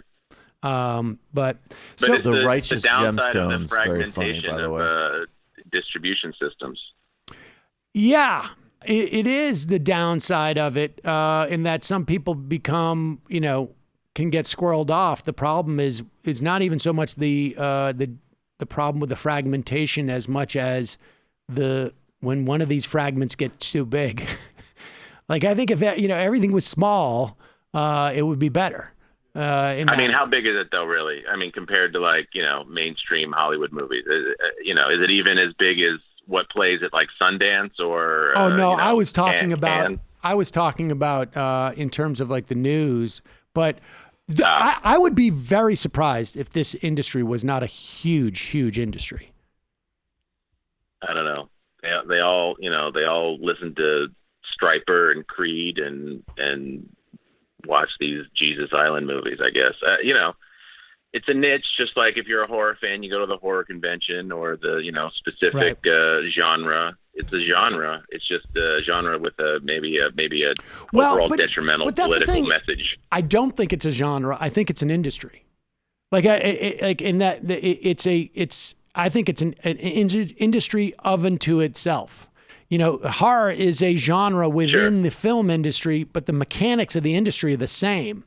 And this, I think, is its own thing apart. I mean, that was my sort of understanding. In the radio business, you could see that as well. That there was there were different rules as to who the audience was, and their behavior was going to be different, and therefore the way that they finance these things are going to be different, and the way that they recoup and make money off it is going to be different. You're saying the people behind these, they're just making Christian movies. They're not next week making a romance movie or a kids in jail movie. It's only Christian. Yeah, exactly. Fade in. A middle-aged Jewish man, Sam Seder. When the right has power, they focus on screenplay format is a Jewish conspiracy, so I wouldn't use fade in. Let me just a word of advice. Just make sure Michael delivers the writing first before you deliver yours. I dictate my writing. That's how we. He's the idea. I'm the ideas man. Ideas. Right. Exactly. We were doing it right now. Are you taking notes? I've already got the first draft. Fade in. When the right wing controls political power, they Who focus fades on in cultural anymore? issues. A nebbishy Jewish man. A nebbishy Jewish man repeats wait the a second. same point. Can we play Life on the Island of Jesus trailer? Oh, please. He just put it in the chat. I mean, that one caught my eye. So that one I thought we had a good folks. read on. And I want to make this clear. We're not making fun of Christians. We're making fun of Christian movies. No. That's right. And Kevin Sorbo. Which, by the way, that trailer showed the same shot of Kevin Sorbo, looking up into the sky 4 times. Did they not get that much time with him? It gets better every time. They had to keep taking the same shot and then flipping it slightly and then cropping it differently. No, it didn't even flip it. It was just that same dolly into his face, looking up in fear of liberals, over 4 times, I think. They call anarcho-liberals. They call that hearing gunshots in suburbia.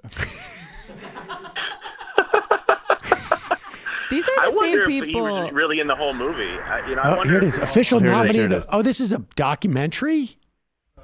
Let's just play it. Jesus Island? That's even more scary. On the Island of Jesus. In a small group I'm a part of, we were discussing the idea of handing God a blank check.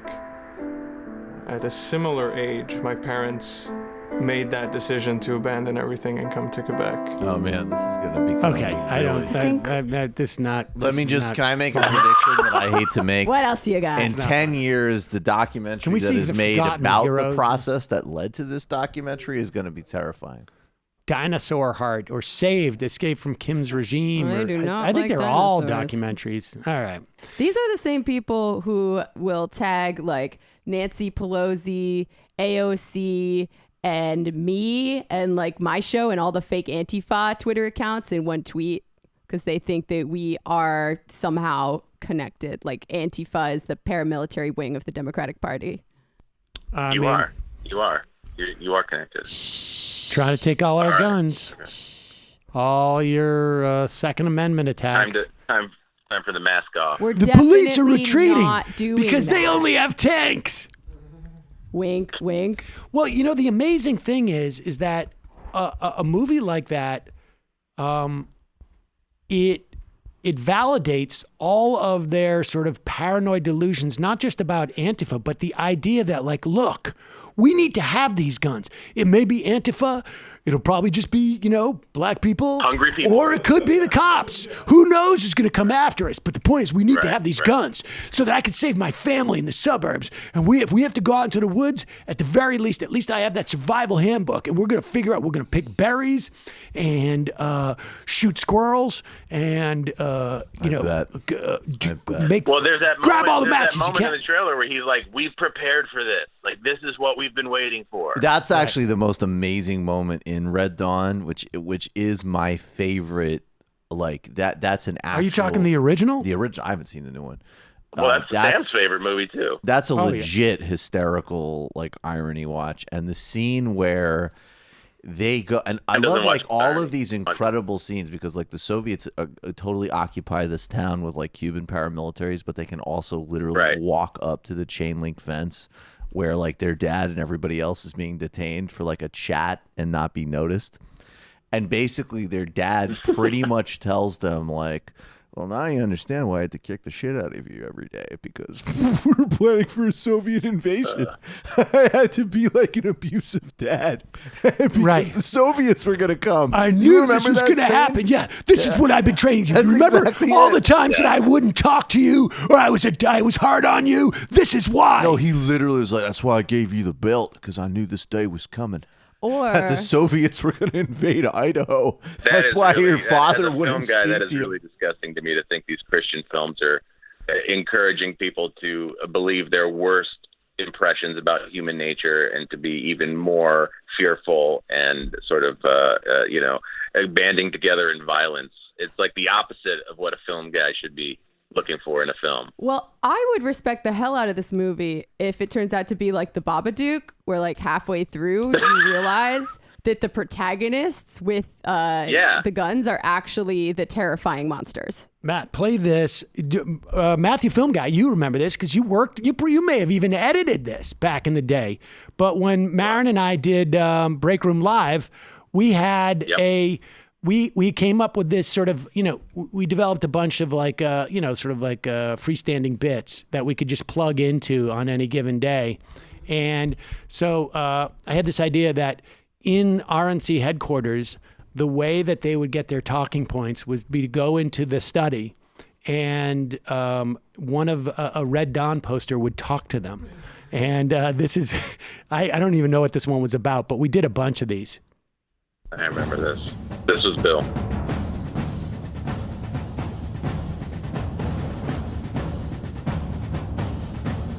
Listen up, freedom fighters! Tonight, Barack Hussein Obama is going on ABC, otherwise known as the American Barack Obama Corporation, to explain his healthcare proposal. It's an infomercial! What a coincidence! Healthcare starts with an H, and so doesn't Barack Hussein Obama! It's an Al-Qaeda infomercial! This is unprecedented! Yeah! Precedented! No! Unprecedented! Right! News organizations should not be allowed to let presidents explain policy! Yeah! I want to watch Wife Swap! Journalism is dead! Yeah! I want to see Extreme Makeover! House Edition! ABC needs to give insurance companies equal time! According to the Constitution Amendment thingy! Only 76% of Americans want a public health insurance option! Who will speak for the remaining 74% of the American people who don't? It's an infomercial! Obama is abusing the bully pulpit! Healthcare isn't bullying! It's more like a pansy pulpit! He should be attacking Iran! And take their health care! Now go and spread this information! It's an infomercial! Yeah! Infomercial! Wolverine! And this was, at the time, they must have been saying that this was an infomercial, that ABC was allowing the president to speak on national television. Total infomercial. Total infomercial. And I don't need to remind people, but I will, that I did a movie with one of the guys in Red Dawn, and I can't remember his name. What was it? C. Thomas Howell. Oh yeah, we got blown through the window. The one where you got blown through the window. Yep. That was funny. Yep. So there you go. That was. I got a gif of that somewhere. Where's my gif? Now, so Matthew, film guy, let's get to business here. Let's stop dilly dallying. We've been doing this for 20 minutes now already. That's nice. What do you got for us?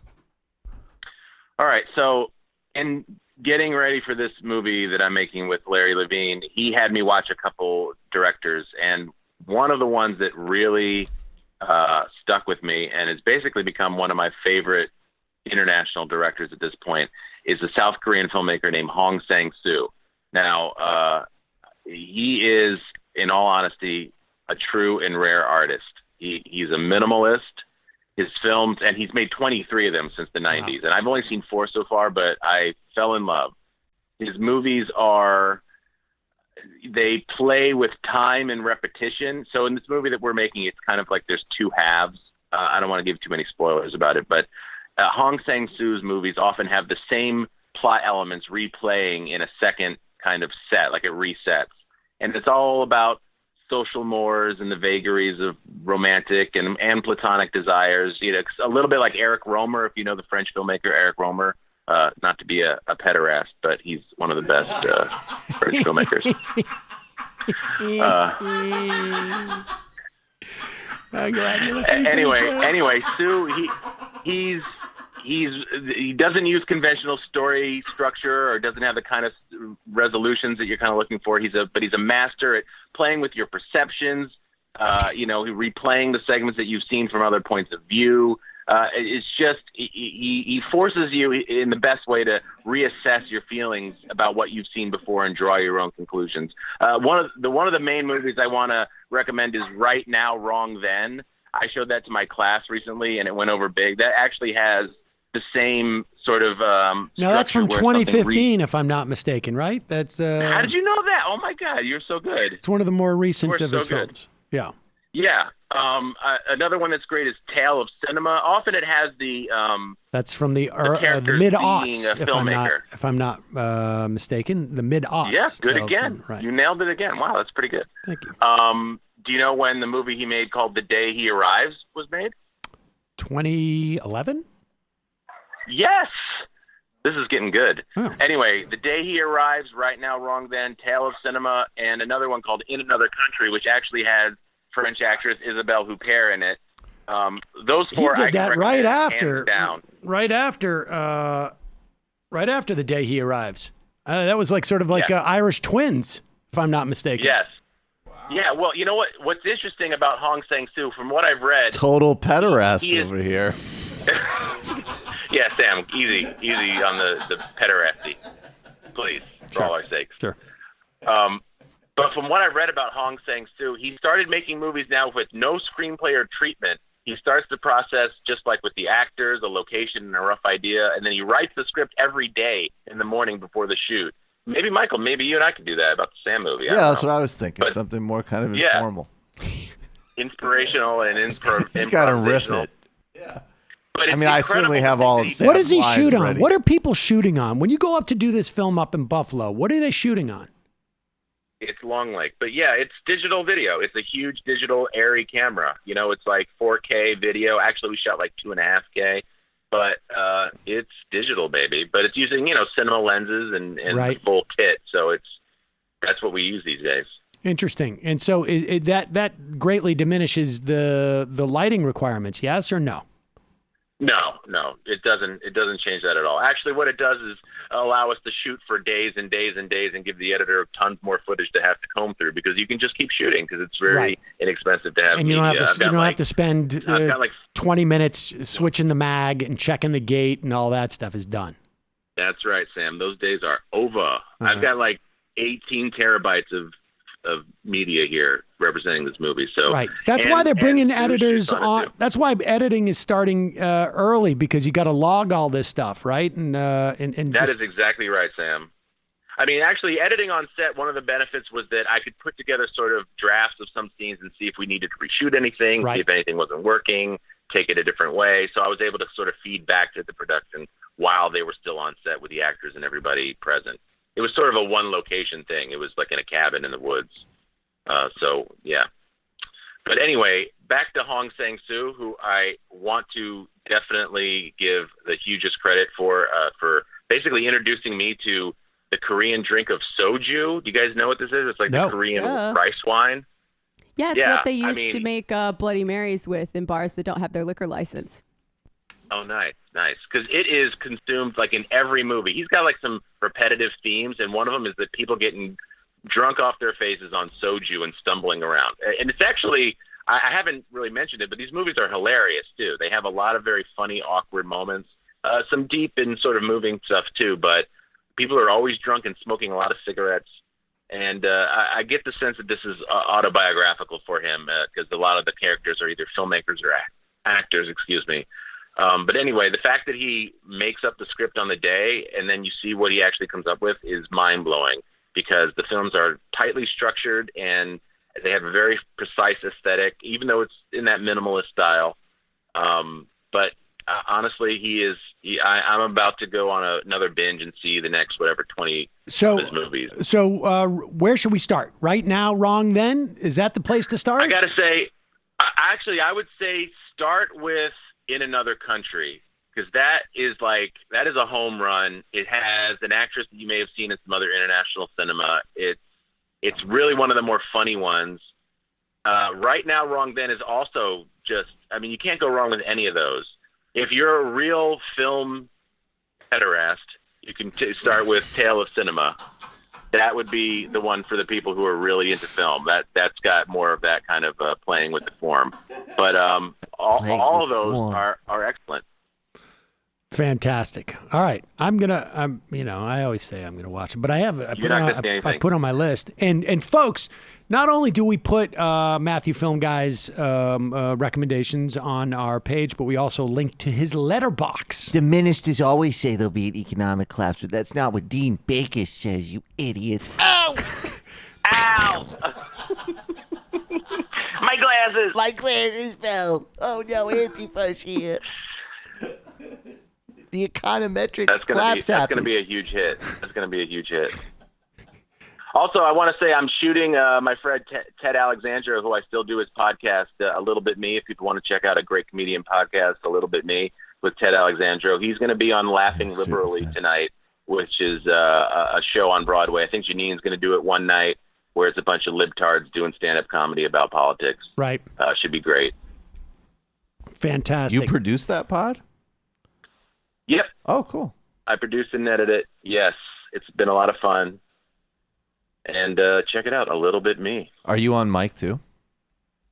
No, I am not. This is basically a little bit Ted. It's like he takes the rig with him when he goes on the road. He opens for Jim Gaffigan wherever he's playing. He kind of gives his thoughts. There's certain segments. He does a great segment where he cold calls comedian friends that aren't suspecting the call until they get it, and then they approve it or don't approve it. Called The Catch Up. That's been a fun bit. Oh, that's so, good. What are you up to? Well, that's sort of what this is about. This segment, but it's okay. Ted can. Yeah, I mostly answer the phone when you call. Matthew Film Guy, as always, a pleasure. I will check out Hong Sang-soo, and even if I don't, someone will. And so I hope someone will. All right, buddy. I'll talk to you soon. My pleasure, Sam. Anytime. Take care. Bye. Oh, also, don't forget, we didn't even check in on his eBay thing. I have a feeling his eBay thing has probably suffered because of his work. He's actually doing something. Folks, we're going to do a Freebie Friday today. We only got about a half an hour left, and we're just going to let you ride all the way through. But don't forget, you can support this program by becoming a member. Go to jointhemajority.report.com. Also, justcoffee.coop. Fair trade coffee, tea, or chocolate. Use the coupon code MAJORITY. Get 10% off. Folks, check out that Just Coffee. And also, listen to the AM Quickie. We're a week or two away from splitting it off from the Majority Report feed. So you will be getting that every morning, and we're getting it out the door a little bit earlier now, right? A little bit, more or less. So check that out. Also, today is Friday, which means that Tuesday was Tuesday. What happened on Tuesday, Michael? Krystal Ball and I discussed why the establishment is lining up behind Elizabeth Warren, what that means for the fate of the race and how to understand the race. Then Artesia Balthrop, who is a friend of mine and is a TV producer, talked about the Jay-Z NFL deal and Jay-Z's remix of the Moynihan Report. Also Kashmir and the history of a paramilitary group called the RSS. This coming Tuesday, Kianga Amata-Taylor and Bhaskar Sunkar are going to be on, as well as Napoleon the Legend. Today, publicly available, there's a link on Majority.fm. Get your tickets to the next TMBS live show, November 23rd, the week before Thanksgiving in Philadelphia, with special guests, Krystal Ball, Emma Vigeland, and Artesia Balthrop. Looking forward to seeing you guys. Jamie, what's happening on the Antifada? So this week on the Antifada, I was not around, but the guys did a very special crossover episode of the Antifada, Prolet Cult, History as a Weapon, and J.G. Michael's Parallax Views about Operation Gladio. So, in this special crossover episode, they take a dive into the stay-behind operations after World War II, which were designed to protect Western Europe from leftist victory at any cost, including coups, assassinations, and false flag terror plots. Is this conspiracy theory? No, it's parapolitics, which dwells in the realm between the political and the confirmed, and the conspiratorial. So check it out. Also, if you want even more parapolitics, there's a bonus out today with more of that good stuff. Also, I would like to plug an article that I wrote in Commune magazine. It's sort of a meditation on the DSA convention, but other topics related to that came up at the convention. It's called When the Wave Crashes, and you can read it at communemag.com. It's on the front page right now, so check it out. I tried reading in a book about Gladio, and it was pretty interesting in the Europe parts, and then the modern stuff was all about Gulen, which was very confusing. The Gulen movement. Yeah, it was Really? it was lunacy. It was like it got really Islamophobic too. But Gulen as in like Gulen Turkey? movement. Yeah, the Turkish guy. That's interesting. It's very bizarre. I would actually still read that because I want to know how he's even making those Yeah, connections. it was a while ago, but I was like, what am I doing here? For a literary hangover, recorded last night, the second part of James Fenimore Cooper's The Pioneers, which is a story about, basically a fictionalized story about how his dad settled central New York, and a lot of stuff there. So yeah, check it out. All right, folks. We're not going anywhere. Sorry, we were doing a Freebie Friday. All right. There you go. We continue. Let's just get to this. I don't know how. I don't even know if we're not going to have time for calls, folks. I'm going to just do IMs. I don't want people holding. As much as I know that people like to write sort of a bit cartoons at this point with me. Sort of a bit. Not answering the phone for people, but people do like that rapid fire segment we've been doing. The third, yeah, I do too. We used to do that on radio. I used to do like at the end of the show, I would do the 30 seconds and that's it. But I don't know. Maybe we can do that. We'll see. See how we go here. But we've got some bad news, ladies and gentlemen. And in some ways, we have not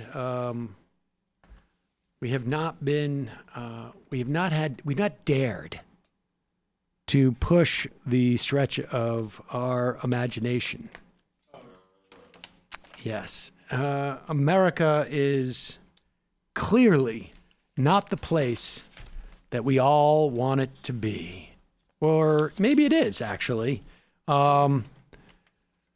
We all remember this moment when Bill Burton, who probably got about $2 to $5 million to basically say this on television and then spend the rest of his time also just like telling Howard Schultz that he was really this was going to kick ass. This happened in January. Can you believe it? 9 months ago. On social media, there's a certain op-ed you wrote in 2016 for the Sacramento Bee that's been making the rounds. Let me put up a piece of it. If Stein or Libertarian candidate Gary Johnson eat into Clinton's support even a little, that could matter in a close election. And in the same way, I would bet that Ralph Nader, or at least many of his supporters, wishes that he didn't help to make George W. Bush our 43rd commander-in-chief. I suppose Stein supporters would not want to be in the position of explaining to their kids how they helped make Trump president. Why should you not eat those words today? A couple of things. Number one, Howard Schultz is not Jill Stein. Jill Stein was in that race because she thought that the two parties were too close together. The two candidates Pause were it too for close 1 together. second. He starts at number one, but really he's starting at number two. Because number one is, well, Todd, I'm making a lot of money. I'm making so much money, Chuck, that like you're going to work this year and next year and probably like multiple years before you get to make what I'm making for what I imagine is going to be maybe 16 months. What Howard Schultz thinks is that the the polar opposites of the parties are so far apart, but the American people are close together. And maybe what we need is a choice for the American people to choose something different, a different path, a different kind of politics in America. And secondly, I just think that he, first of all, hasn't made the decision to run, but if he did, I think we can agree that it would be a more serious effort than what Jill Stein put together. Well, fair enough, and we still don't know how much help Jill Stein had from outside actors, given where she spent December of 2015. But let me ask you this. You're using this book tour to launch an exploratory bid, as well as any book tour launch for a presidential bid, as I've seen in a while. So it's clear you want this to be the front. Why? What I'm trying to figure out is I don't understand why he wants to run other than he's not them and not them. What is the big idea beyond not a Republican and not a Democrat? Well, the book tour, he wrote the book whether he was going to think about this or not, because he has a story to tell and he wanted to get it out there. You know, he's a guy who grew up in the projects and was self-made. He worked his way through college. He went on to build a great company that did the right thing by the folks who worked for it. And now he wants to continue to serve. In terms of what his big idea is, it's that politics is broken. And maybe we need a solution to it that risks the imagination of a new kind of possibility. You know, I forgot that he was off camera because there's no doubt in my mind he is reading it. Like, go back, just go back like 20 seconds. You know that he's reading it because he can't even you can't, he's just like literally going like, that risks the possibility of a new, and he's doing that, and that's probably why they've got this B-roll over him. Go ahead. On to build a great company that did the right thing by the folks who worked for it, and now he wants to continue to serve. In terms of what his big idea is, it's that politics is broken. You can hear papers rustling. Well, I don't know if those could chucks. They could be chucks. But I also forgot this part about like where he says God. Like he started a new company, he wants to continue to serve. Yeah, being a CEO is really being called to service. He was involved in public service. Can I just say, I mean, whatever, always F Jill Stein, but seriously, dude, Chuck Todd has to go with the deranged Russia stuff with her? Yeah, I think it's probably more likely they got the money from the Republicans, but like they did in Pennsylvania. But wait, just finish it. Politics is broken, and maybe we need a solution to it that risks the imagination of a new kind of possibility. He asked for B-roll because he was laughing while he did it. He's like, guys, Howard insists that I read this. Yes. And what I'm asking you as a friend is if the camera not be on me while I read. It's like, look. I don't want there to be evidence. How much? I'll give you 10 grand right now. It's 10 grand's falling out of his pocket. He hands it 10 grand. He'll put a little B-roll over this. Throw me 10. I'll throw you 10 grand. You could have a couple of shots. So Howard has a Starbucks board meeting. Howard Schultz is dropping out of the race because apparently after his extended, he's maybe has some illness that's going on, which maybe it's possible. Too much money. Too much money. He's got affluenza. He has deep affluenza. He has deep affluenza, and that's one armchair diagnosis I'm comfortable with even making. this Washington Post, his letter announcing his decision not to run was tinged with an irony. Schultz maintained that the window for a moderate reasoned third-party candidate was wide open, but he could not figure out how to grab and hold voters' attention in an electoral cycle dominated by angry partisan voices. In other words, there's a huge market for what I'm doing out there, but somehow my millions of dollars and access to 60 Minutes and every cable news station and every newspaper in the country, I couldn't find those people. I had unlimited press coverage for a campaign that had absolutely zero public interest, and I was able to hire two of the top pundit political consultants in the country, but somehow there was no outlet I could not get on. And it's weird because there's a market that's just hungry for this. I was in the Times. I was on the cover of news of magazines, and I couldn't get a single, and he supposedly sent this to all his supporters. And honestly, like, do you think that they spent anything on posting? I mean, like they didn't even need to get one of those email programs that emails everybody, because there was so few they could just do it out of Gmail. Tom Steyer's like the Marty Funkhauser candidate. It's like, you don't get it. You got to get a whole bunch of emails for a fake cause, right? And then you run for president, you moron. Risked too much imagination. Supposedly, he's going to do something that is good for, like I can't even remember what it was. Like he's going to go, he's going to promote democracy or something. Okay, good. Go. You know what? Honestly, pour your money into Senate races, okay? And into state house races. There's 2 or 3 states you could make a big difference if you really cared about something. I should have mentioned this before. Christian Piccolini is on Twitter basically asking to crowdsource a significant amount of money so he can keep doing the work he does, exiting people from hate organizations. Why don't you write him $1 million? No kidding.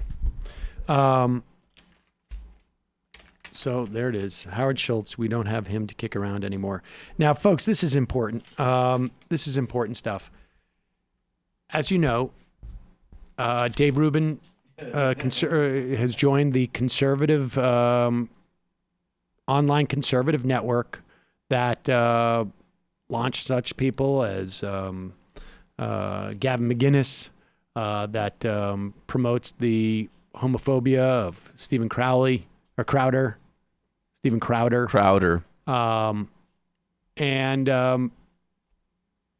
He is here is Dave Rubin returning to the grid after 33 days. I haven't been paying attention to anything at all. No. He does not look relaxed. And he is talking about this new technology that he's developed that is basically Patreon, but just for himself.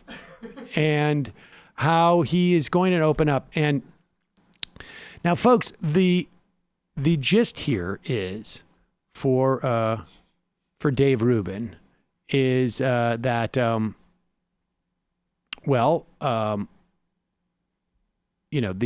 he's going to keep the trolls out, and we're going to address that. But here's Dave Rubin. People have Patreon, all that. So the big debate, which philosophically, which we've hit on here a couple times, for me has been, do you get the government involved or not? So without rehashing that whole conversation, and my preference is that I would not want that. Right. I did what I thought was the right thing, which is I started a tech company about 6 months ago, and I went to literally one investor. I got investment. I started it with a really great startup guy that I know. And we are building a seriously awesome, what will first be a Rubin Report app. So we're building it because what I thought was I can't solve everyone's problems first. I want to solve my problem first. I want to make sure I can always communicate with my audience. I want to make sure my audience can communicate with me. I want to make sure my videos. So what he needs is some form of like a communication that goes back and forth. But IM's not going to cut it. Neither phones. There's got to be something like a forum. A forum. We're going to develop something like a forum, but it's going to be better than that. It's going to be like a private forum, it's going to be discordant in some way. It's going to be like a Discord. This is literally, listening to him talk is like a conversation about like the founding of like the well community in the 1980s if it was done by an incredibly stupid person. It's like technology being envisioned that doesn't exist yet by an idiot. I think it's because his Reddit looks something like this with things like this at the top. Wait. Keep that. Don't step on this. Let's start with this. So here he is. This is like what you're about to hear now. And he describes his new technology that he's developed. It's literally like me showing up one day and going, folks, I've got a new idea.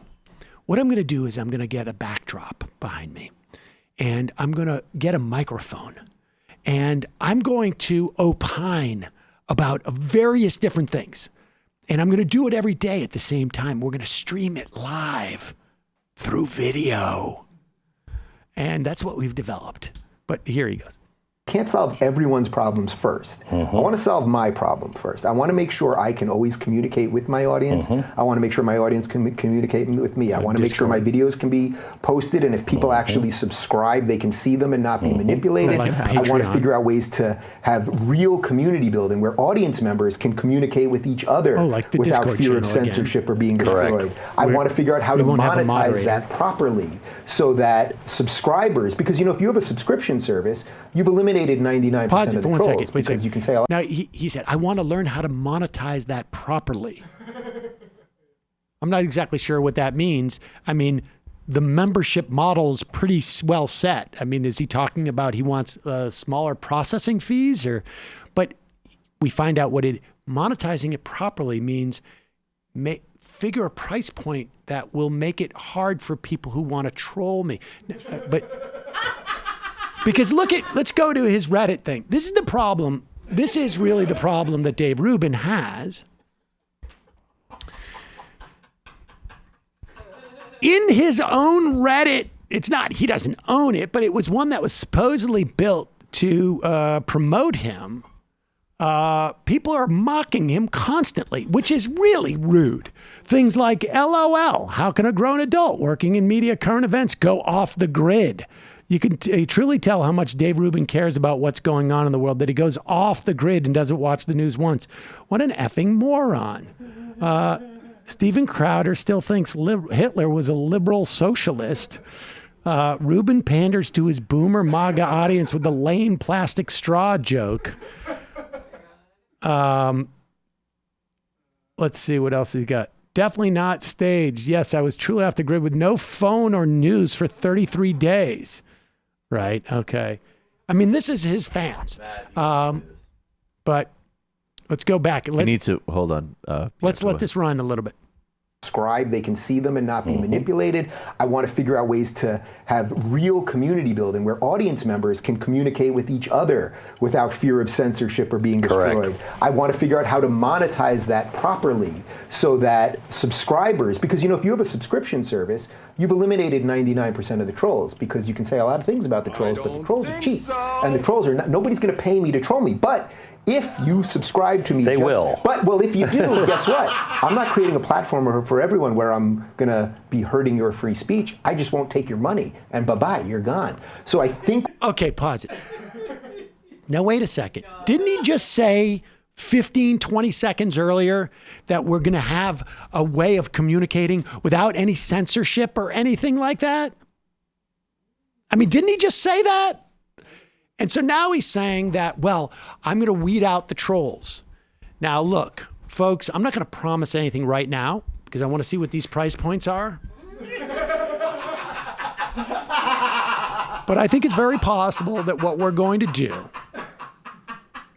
because, look, I feel somewhat responsible because I think, we here at this show and you've used this platform in some way to at the very least, force Dave to come clean with the fact that he's actually, a conservative, or at the very least, his show. I don't know what he is in his personal life. I don't know if he has any. I'm married to a man. Yeah, no, without getting into identity politics. I'm gay married. Without getting into identity politics, he definitely shares some libertarian philosophies, but his show is geared towards presenting primarily conservative views. I mean, that's why he's on the Blaze. And if that in any way inhibited his financial growth, I feel horrible about it. And so what we are probably going to do, and we need to wait until the app is rolled out, is I think every week maybe we'll do a little contest or something where someone wins a 6-month membership to the Dave Rubin Show. Competition would start kicking in. That's right. And we're going to do that. We may do that for, couple of months. It's it's going to cost some money. It's going to cut into the college fund for the kids. But I'm sorry, Mila. I had to terrorize this moron, Dave Rubin, but he was so stupid. It was so fun to help Dad's algorithm. I'm not going to. I read the NetSuite crushing the competition. That anybody does anything other than enjoy the show, get in there and leave some comments. And if they're positive comments, build great. community. Build some community. Explore. Now, look, there's also been talk that what will happen is people will join his Discord or whatever it is and be like a sleeper cell and, just inhabit there for a couple of weeks or months and then start doing it. And look, I understand. I don't think this is going to be a problem. A lot of people have said to me like, oh, but wait a second. If Dave thinks there's a bunch of people in his Discord that are actually like trolls, he's going to have a trigger hair finger to ban people who criticize him at all. And that he could get confused. He could actually be banning some of his own fans. And I just don't think that's going to happen. Yeah, he's banning them for freedom of speech. I mean, do we think if trolls are cheap, do we think this community costs more or less than a billboard in Los Angeles? Well, I mean, the billboard, I think, already happened in this instance. It would be what I'm interesting. saying. But just to give you a sense of Dave's emotional state with regards to the Reddit, I think this exchange that I just sent you guys between James Damore innocently questioning Dave Rubin and Dave's response. James Damore is the Google guy. The Google guy. And were they on it? Was Damore on his show? Yes. Okay. Check this out. First 13 seconds. Yeah, I saw your subreddit, and they seemed sort of angry. I don't know. Well, I don't even want to get into that. There were that wasn't my own thing. All right, whatever. Really? Yeah, it doesn't matter. Hey.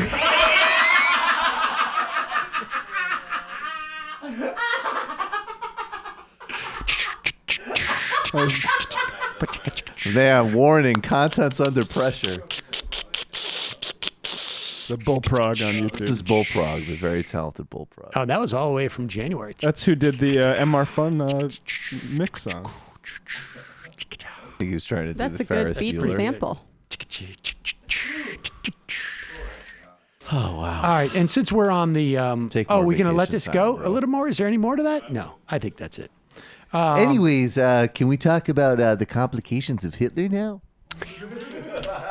I'd like to talk about Hitler now. And how he doesn't get enough credit for He the doesn't get Autobahn. enough credit because a couple weeks ago there was this woman, Marianne Williamson, saying that slavery was so bad. I was like, whoa, that's kind of offensive to the Holocaust. But now I'd like to take the other track and say maybe Hitler did some things that we need to talk about. Now, let's talk about the new strategy of the left. If you believe Kevin Sorbo, what's going to happen is the Antifa is going to take over everywhere and is going to drive everyone out of the suburbs, and they're going to have to take their weapons. Hell yeah. Ben Shapiro, the intellectual pillar of the new right in this country, we get one of these every 3 or 4 years. They just cycle through.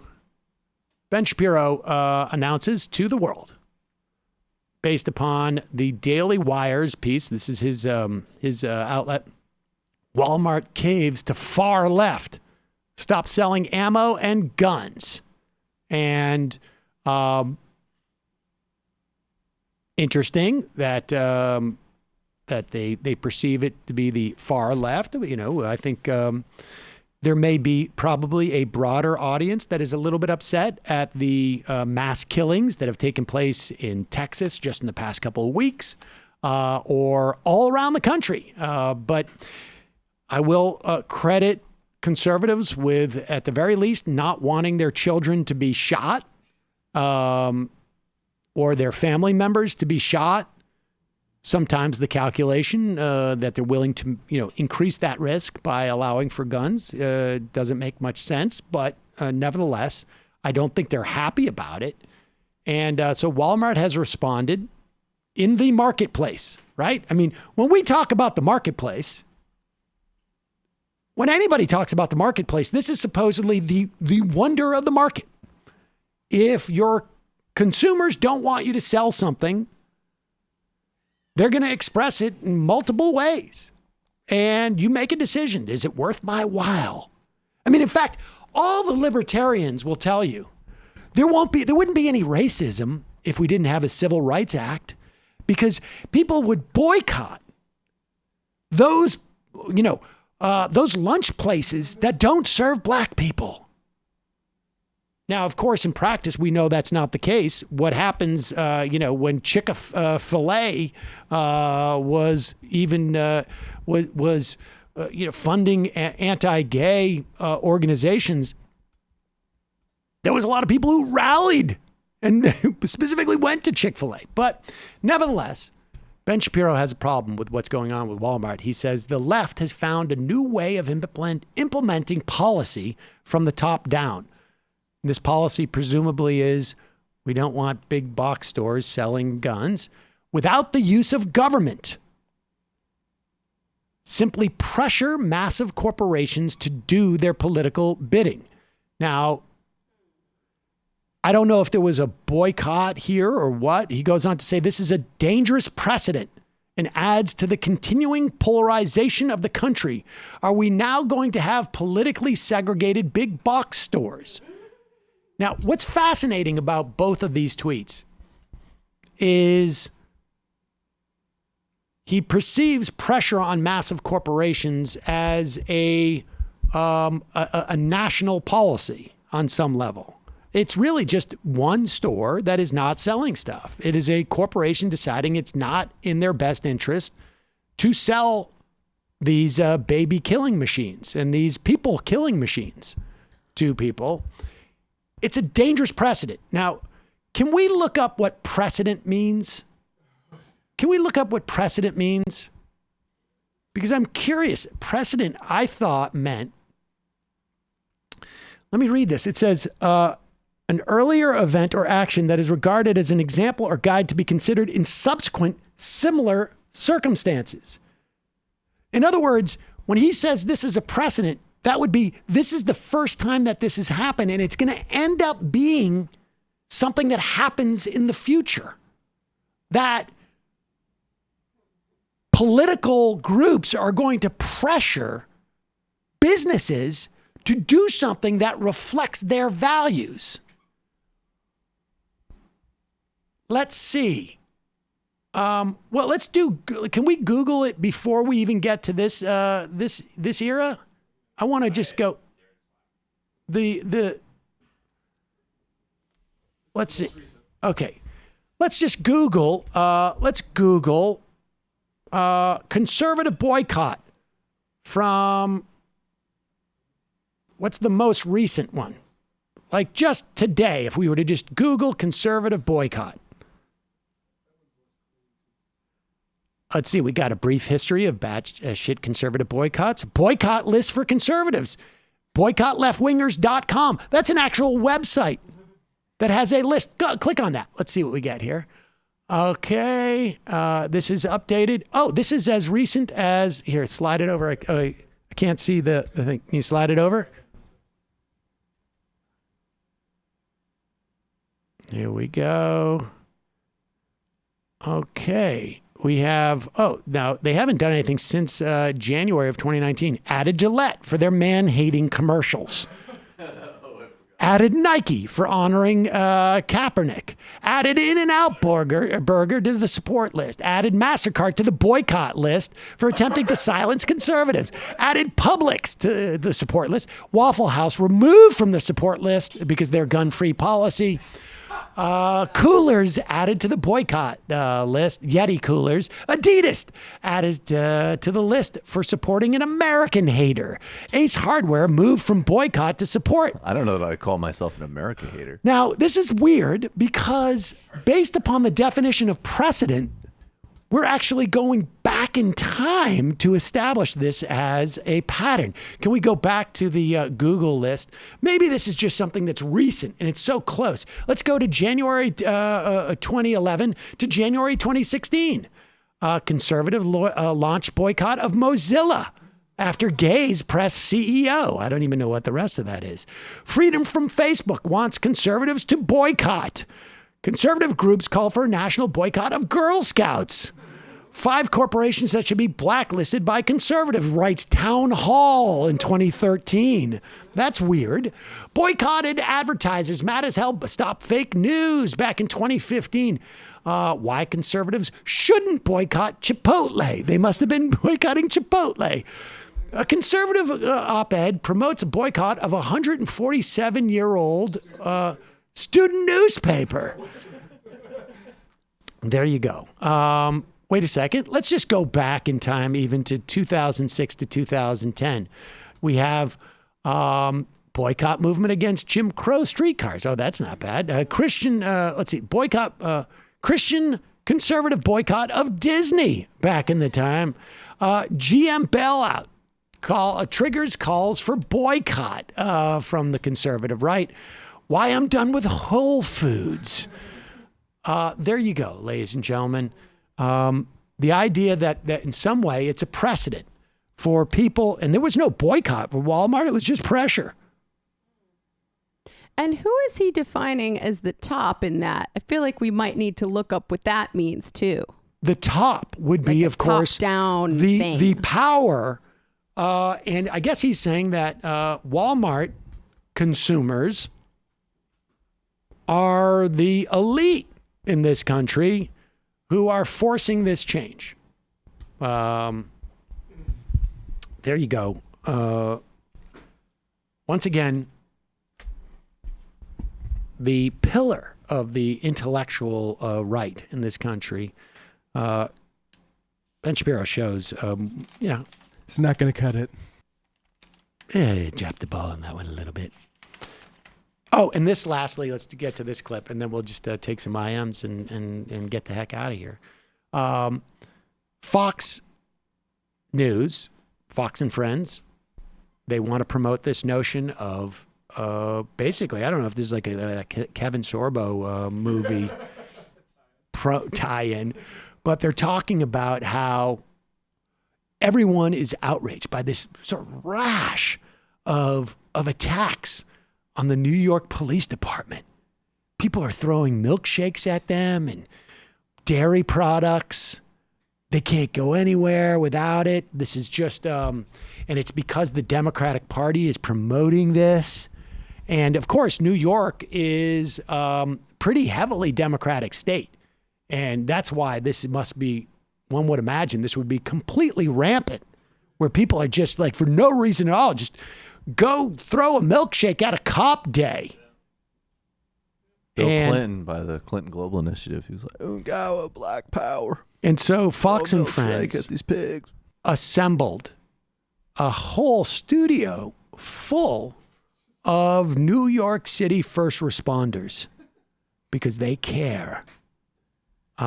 Except, of course, when the Republican Party was standing in the way of funding the 9/11 Victims Fund. Don't get greedy. But first responders, that's such a good umbrella term to include the cops with Right. people we actually like. yes, there's people who save people from buildings that are burning, and there are people who go and harass kids on the street. But nevertheless, they assembled all of them in the studio, and they really wanted to drop the bomb. We're going to show America how horrible the Democratic Party is by encouraging all these people to pick on first responders. Here is Steve Ducey. They always give Ducey the job because he doesn't care at the end. He's like, whatever. I can't even believe I'm here. Can we see the hands of the people here today, the first responders and law enforcement, who have encountered anything like that in the last year or so in New York or wherever you are? Hit with water, hit with milk, disrespected, taunted? Or know anyone that has? Well, that's good. All right. Well, let's talk a little bit. Yeah, let me tell you what about that's just generally. good. Let me tell you what was good about that. No one raised their hand. There was one dude far in the left-hand corner. Can we see him right? If you look at far in the left-hand corner, sort of like half-heartedly raised. Wait, are we supposed to raise our hands? And there was nobody else. No, it's been fine. I saw a very rude Twitter comment once. Yeah. Aren't we supposed to? Aren't we? Didn't they? The guy told me not to slam his suspect's head against the roof of my fucking car. I found very threatened by that. It's funny how Ducey tries to save this, though. People want to fire Officer Pantaleo. That triggers a PTSD response in me because I could have just as easily been being the one choking out the fat black guy. So there's a lot of intense emotional imagery in the job. So I'm gonna raise my hand on that. Wanted. All right. Here's how he tries to save it. Like, he gets faced, and then he tries. Well, let's see if we can get something that's even vaguely, remotely relevant to the spot that we've used to lead this in. In New York or wherever you are. Hit with water, hit with milk, disrespected, taunted. Or know anyone that has? Do you know anybody that has? Have you heard any stories? Did you hear our report when we claimed it? Did you hear what we were saying 20 seconds ago? And nobody? Okay. Well, that's good. All right. Well, let's talk a little bit about just generally who would like to talk on TV right now. I would imagine everybody. Where's Gerard? Gerard's over here on the end. All right, Gerard. There we go. Yeah. Anybody want to talk about this? No, I just, they told us we had to come here, so we're getting paid. So, not really. I mean, because you look at someone like Pantaleo, you go, there before the grace of de Blasio go I. Right. Yeah, no, the police union told us it was important to come to crap on de Blasio, but I don't have any stories. I just, just want to say I was on TV. So. Yeah. One time, this woman was telling me not to drag a kid off of the squad car. The yelling was so loud, it might have hurt the eardrum or whatnot. For like a week. I guess that was traumatic. There was a week where I had to say, what? What did you say? I couldn't hear you. Okay. So there it is. Yeah, no. Move on, Chief. Show's over. Yeah, show's over. Show's over, Dosey. Yeah. Appreciate your work in making sure that we that Mitch McConnell signed off on the first responders bill. Thank you. Thank you for that. Thank you for running interference for that. All right, let's go to the IMs and then we're gonna get out of here. Worcester Polychronopolis. That is a joke on the Worcester Polytechnical Institute. Oh, it's for the real Worcester heads out there. Yeah. Well done. Kevin Sorbo is currently famous for the God Is Not Dead film series, along with fellow superhero Dean Cain. But more importantly, are you stoked about the Boss Sox moving their farm team from Rhode Island to the taxpayer-funded stadium in Worcester during the off-season? This has been a big struggle for me. Because, yes, I'm psyched. No, I don't think there should be a taxpayer-funded stadium. They just don't. But, yes, I would be lying if I didn't say that I'm not psyched about the Paw Sox becoming... Unfortunately, they're going to be called the Woo Sox. They should be the Woe Sox, but apparently they're calling the Woo Sox. I don't get it. Because they don't want to say whoa. Dumb. Not good. Bad team. People call it the Bo Sox. Bad marketing. I mean, you know what? You're totally right. We'll call them the War Sox. We should get to some more IMs. JJ Cool. I want to point out that innovation isn't something that only comes from the private sector and is Sanders and Warren. Warren's worldview defaults to the market first, while Sanders recognizes the problematic nature of market-first solutions. I mean, I think that's accurate. I mean, and I don't think, obviously, Sanders doesn't believe that in everything. I mean, he's not calling for the nationalization of everything. But I think it's just a question of in what instances are eliminating markets relevant. And I think in the context of delivery, I don't see why you wouldn't nationalize. Because there's not necessarily a ton of innovation that has to go into that, as far as I can tell. Maybe there is, but maybe in the last mile, there's an argument as to how it gets into the houses, but I don't see that. And I can see maybe in the first mile, like we have a new technology in terms of solar, or we have a new technology in terms of wind. That's conceivable to me. I don't know that industry well enough. But in terms of like the pipes that get to the house, I guess you could argue that it's so heavily regulated that it's that there's really not a lot of stuff that's going on there. But, why don't we just get that profit? Why don't we just kick that profit back into society? Certainly the infrastructures all seems to me to have paid off, at least in terms of that stuff. And but I also think that there is an argument that is a second order problem. I don't know that you would get this is based on the assumption that you would eliminate fossil fuel sourced energy, that I don't know that you're going to get any significant beyond that. I don't know that you're going to get any significant value in terms of climate change to nationalize, places like National Grid. Ad hominem. Sam, since you and Michael are never going to do your basketball game or boxing match or whatever it was, yes, we will. You should do a competitive eating match. Sharpling was recently talking on the Best Show about you and Benjamin thinking about doing 1 year ago, and I think you probably tie in a sponsor for it, Blue Apron Presents or whatever. Why would Blue Apron want to sponsor such a disgusting showing? I don't think so. If Jeremy Renner's app couldn't last, there's no way Dave Rubin's will. Well, you were saying that yesterday, Matt. All Dave Rubin is talking about developing is what Kyle has developed for us. Right. It's Fans.fm with like an add-on for a forum. That's all. Fans.fm with a terms of service agreement that you cannot disagree with. But you just have a moderator that basically says we're going to fire you. Kyle Kashev is going to be moderating the chat for any language or anything insulting to me. That's the weekend hashtag, Matt. Trainboy's got a good point here. Matt has a weekend hashtag. Yeah, Dave Rubin's TOS, Dave Rubin's terms of service. Yes. So hashtag Dave Rubin's TOS, and you can suggest your own clauses that should be in the terms of service. But listen, I want to make something clear.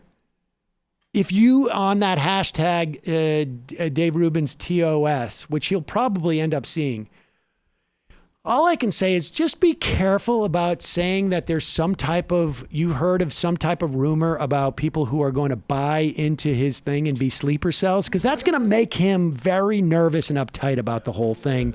And it's going to expend a lot of resources on his part. So please. Go easy. Don't want him to worry. Train Boy, I wonder if Joe Kennedy will face the same wrath from the DSCC that insurgent candidates are promised when he primaries Ed Markey from the right. No kidding. Vote for Ed Markey. Ridiculous. Vote for Ed Markey. Shouldn't even be close. Pajama Boy. Hi, Sam. I represent a prominent Christian film company and know you've been looking for work since Bob's Burgers keeps giving you the shaft. We've been trying to break into a new genre with Christian horror and want you to star in our first film where aborted fetuses come back to kill the mothers who aborted them. Jesus. They're not going to do that. That's a woman's choice, and Sam's the Nevish doctor. Right. Those fetuses won't come back. You just relax and get your abortion. Oh, no. I love giving abortions because it's empowering to women. Ow! Colin from Nebraska. I didn't even want to go down that road. Sorbo's last film, Let There Be Light, was gold. It's every suburbanite's manifestation of an atheist liberal. A divorced author became an atheist due to God taking his precious baby boy from him. He has a black woman publicist, a Russian girlfriend, and a gay British assistant as well. Sorbo's character sees the light after a drunk driving accident and reconnects with his wife, who arranges a meeting with a former wise guy turned pastor, Pastor Vinny. Pastor Vinny illustrates how Jesus was whacked and is our savior. The movie ends with a Hannity segment where the entire Christian community shines their cell phone screens toward the sky so everyone else can see the light. We got to see this. Yeah, that I think we could do a Twitch streaming. Ooh, yeah, we should stream Twitch it. that, man. That sounds incredible. Beto, will you look that up, Brendan? For about 5 minutes. Let There Be Light. Hey, Sam, it's Beto. I'd just like to say you laughed when I asked you to join my campaign, and now your precious Tulsi is gone. Yang is next, then Bernie. Maybe if your viewers ask nicely, I'll make Warren my VP. Beto 3.0. Oh, my God. Just give up and move into my basement, please. Rube Davin. Are people upset about the 2016 rigging? Also upset about losing money in casinos? David Feldman's soundboard. People do need to remember that over 300,000 registered Florida Democrats voted for George W. Bush in 2000. Hypnotic Jeans. What was the name of the song before the Dave Roberts interview? Oh, it was Them Changes by Thundercat. Binder Dad, thanks for the shout out and shofar on Tuesday. I'm cured. Wow, that was easy. Dingo ate my baby. Matt, I agree that the terrestrial origin for unconventional flying objects is a possibility. I think it's possible the universe doesn't need more than one planet with conscious beings and we're it, but I think it may underestimate how astonishing a terrestrial origin would be and overestimates the same for extraterrestrial origins. Either way, something amazing is happening with potentially world-changing implications if made public. Yeah, let's see it. Ben Shapiro, puberty blockers. I've noticed that Michael Brooks is a contributor on the MR page, but he calls himself a co-host a lot on your show and on his own. Right. What's up with that? That's a good question. Well, I am literally a co-host. I host on Thursdays. Boom. There you go. I think logic. I love like the rat community in this audience. We've believe me, we've joked about that quite a bit in your absence before anybody ratted you out. Okay. Champagne Joking communist. happens in absence, Sam. That's TV, true. TV show recommendation: Vikings on Amazon Video. May the gods bless the Majority Report. Sebastian Gorka's Pain-Free Back. Listening to Matt's podcast on Rutger Bregman, I heard him mention Wolfpack and how a constitutional convention could be overrun by conservative ideas. I heard this, yet Zank is adamant that you would only vote on one thing. Any clarification? It is my opinion that Cenk is wrong. That the 3 or 4 constitutional professors, some of whom are quite esteemed, who have opinions on this,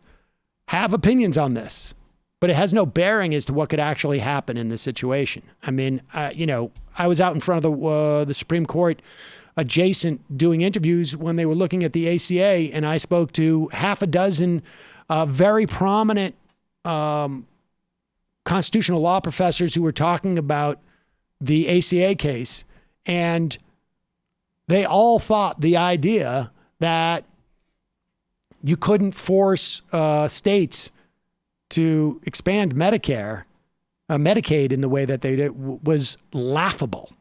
Like they literally said, like, then there's this part, but that would be crazy.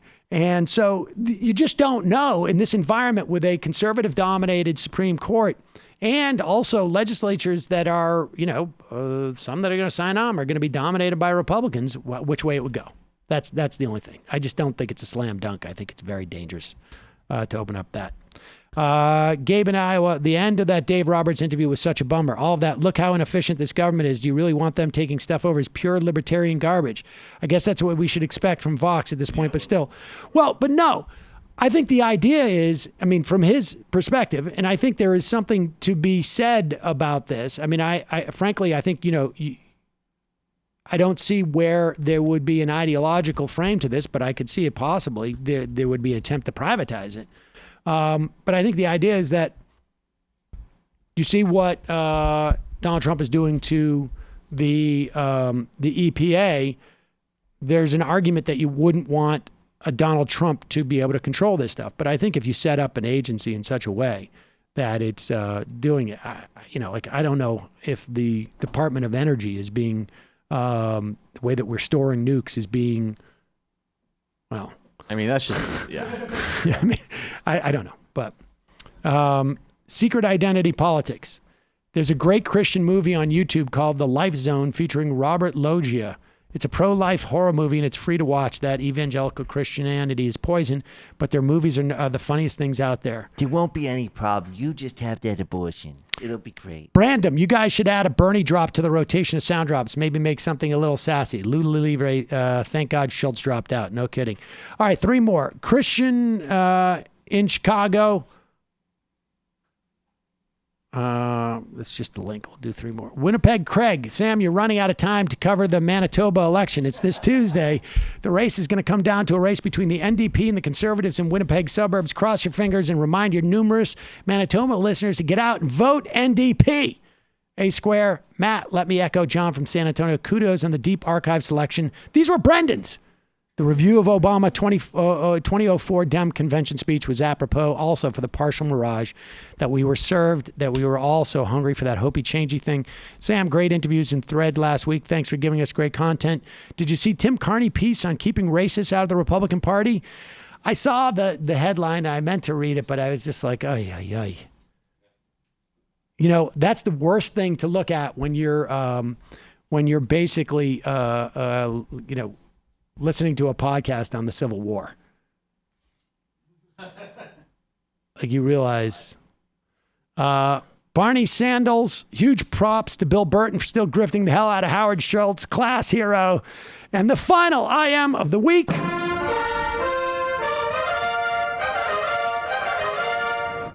My kid Teddy, whose progress I've shared with Sam over the years, as he is the same age as Mila, is also 2 days into high school, coincidentally nearby the MR headquarters at Brooklyn Arts High School. Oh, that's great. Time flies, Sam. How is your daughter doing so far? So far, looks good. Those Red Dawn bits with Marin were great then, are even more not wrong now. See you Monday. It might take all the strength I got to get to where I want, but I know somehow I'm gonna get there. I wasn't looking when I just got caught between the truth and the light bar. But finding out won't make me feel any better. Yeah, I know the clock is ticking, but the meds are gonna kick in, and my pilot light shining bright. I guess somewhere the choice was made for the option where you don't get paid, for the road that bends before it finally breaks you. I guess somehow I lost my drive between the 101 and the 5. Do you know how far the detour takes you? Yeah, I know the clock is ticking, but the meds are gonna kick in, and my pilot light shining bright.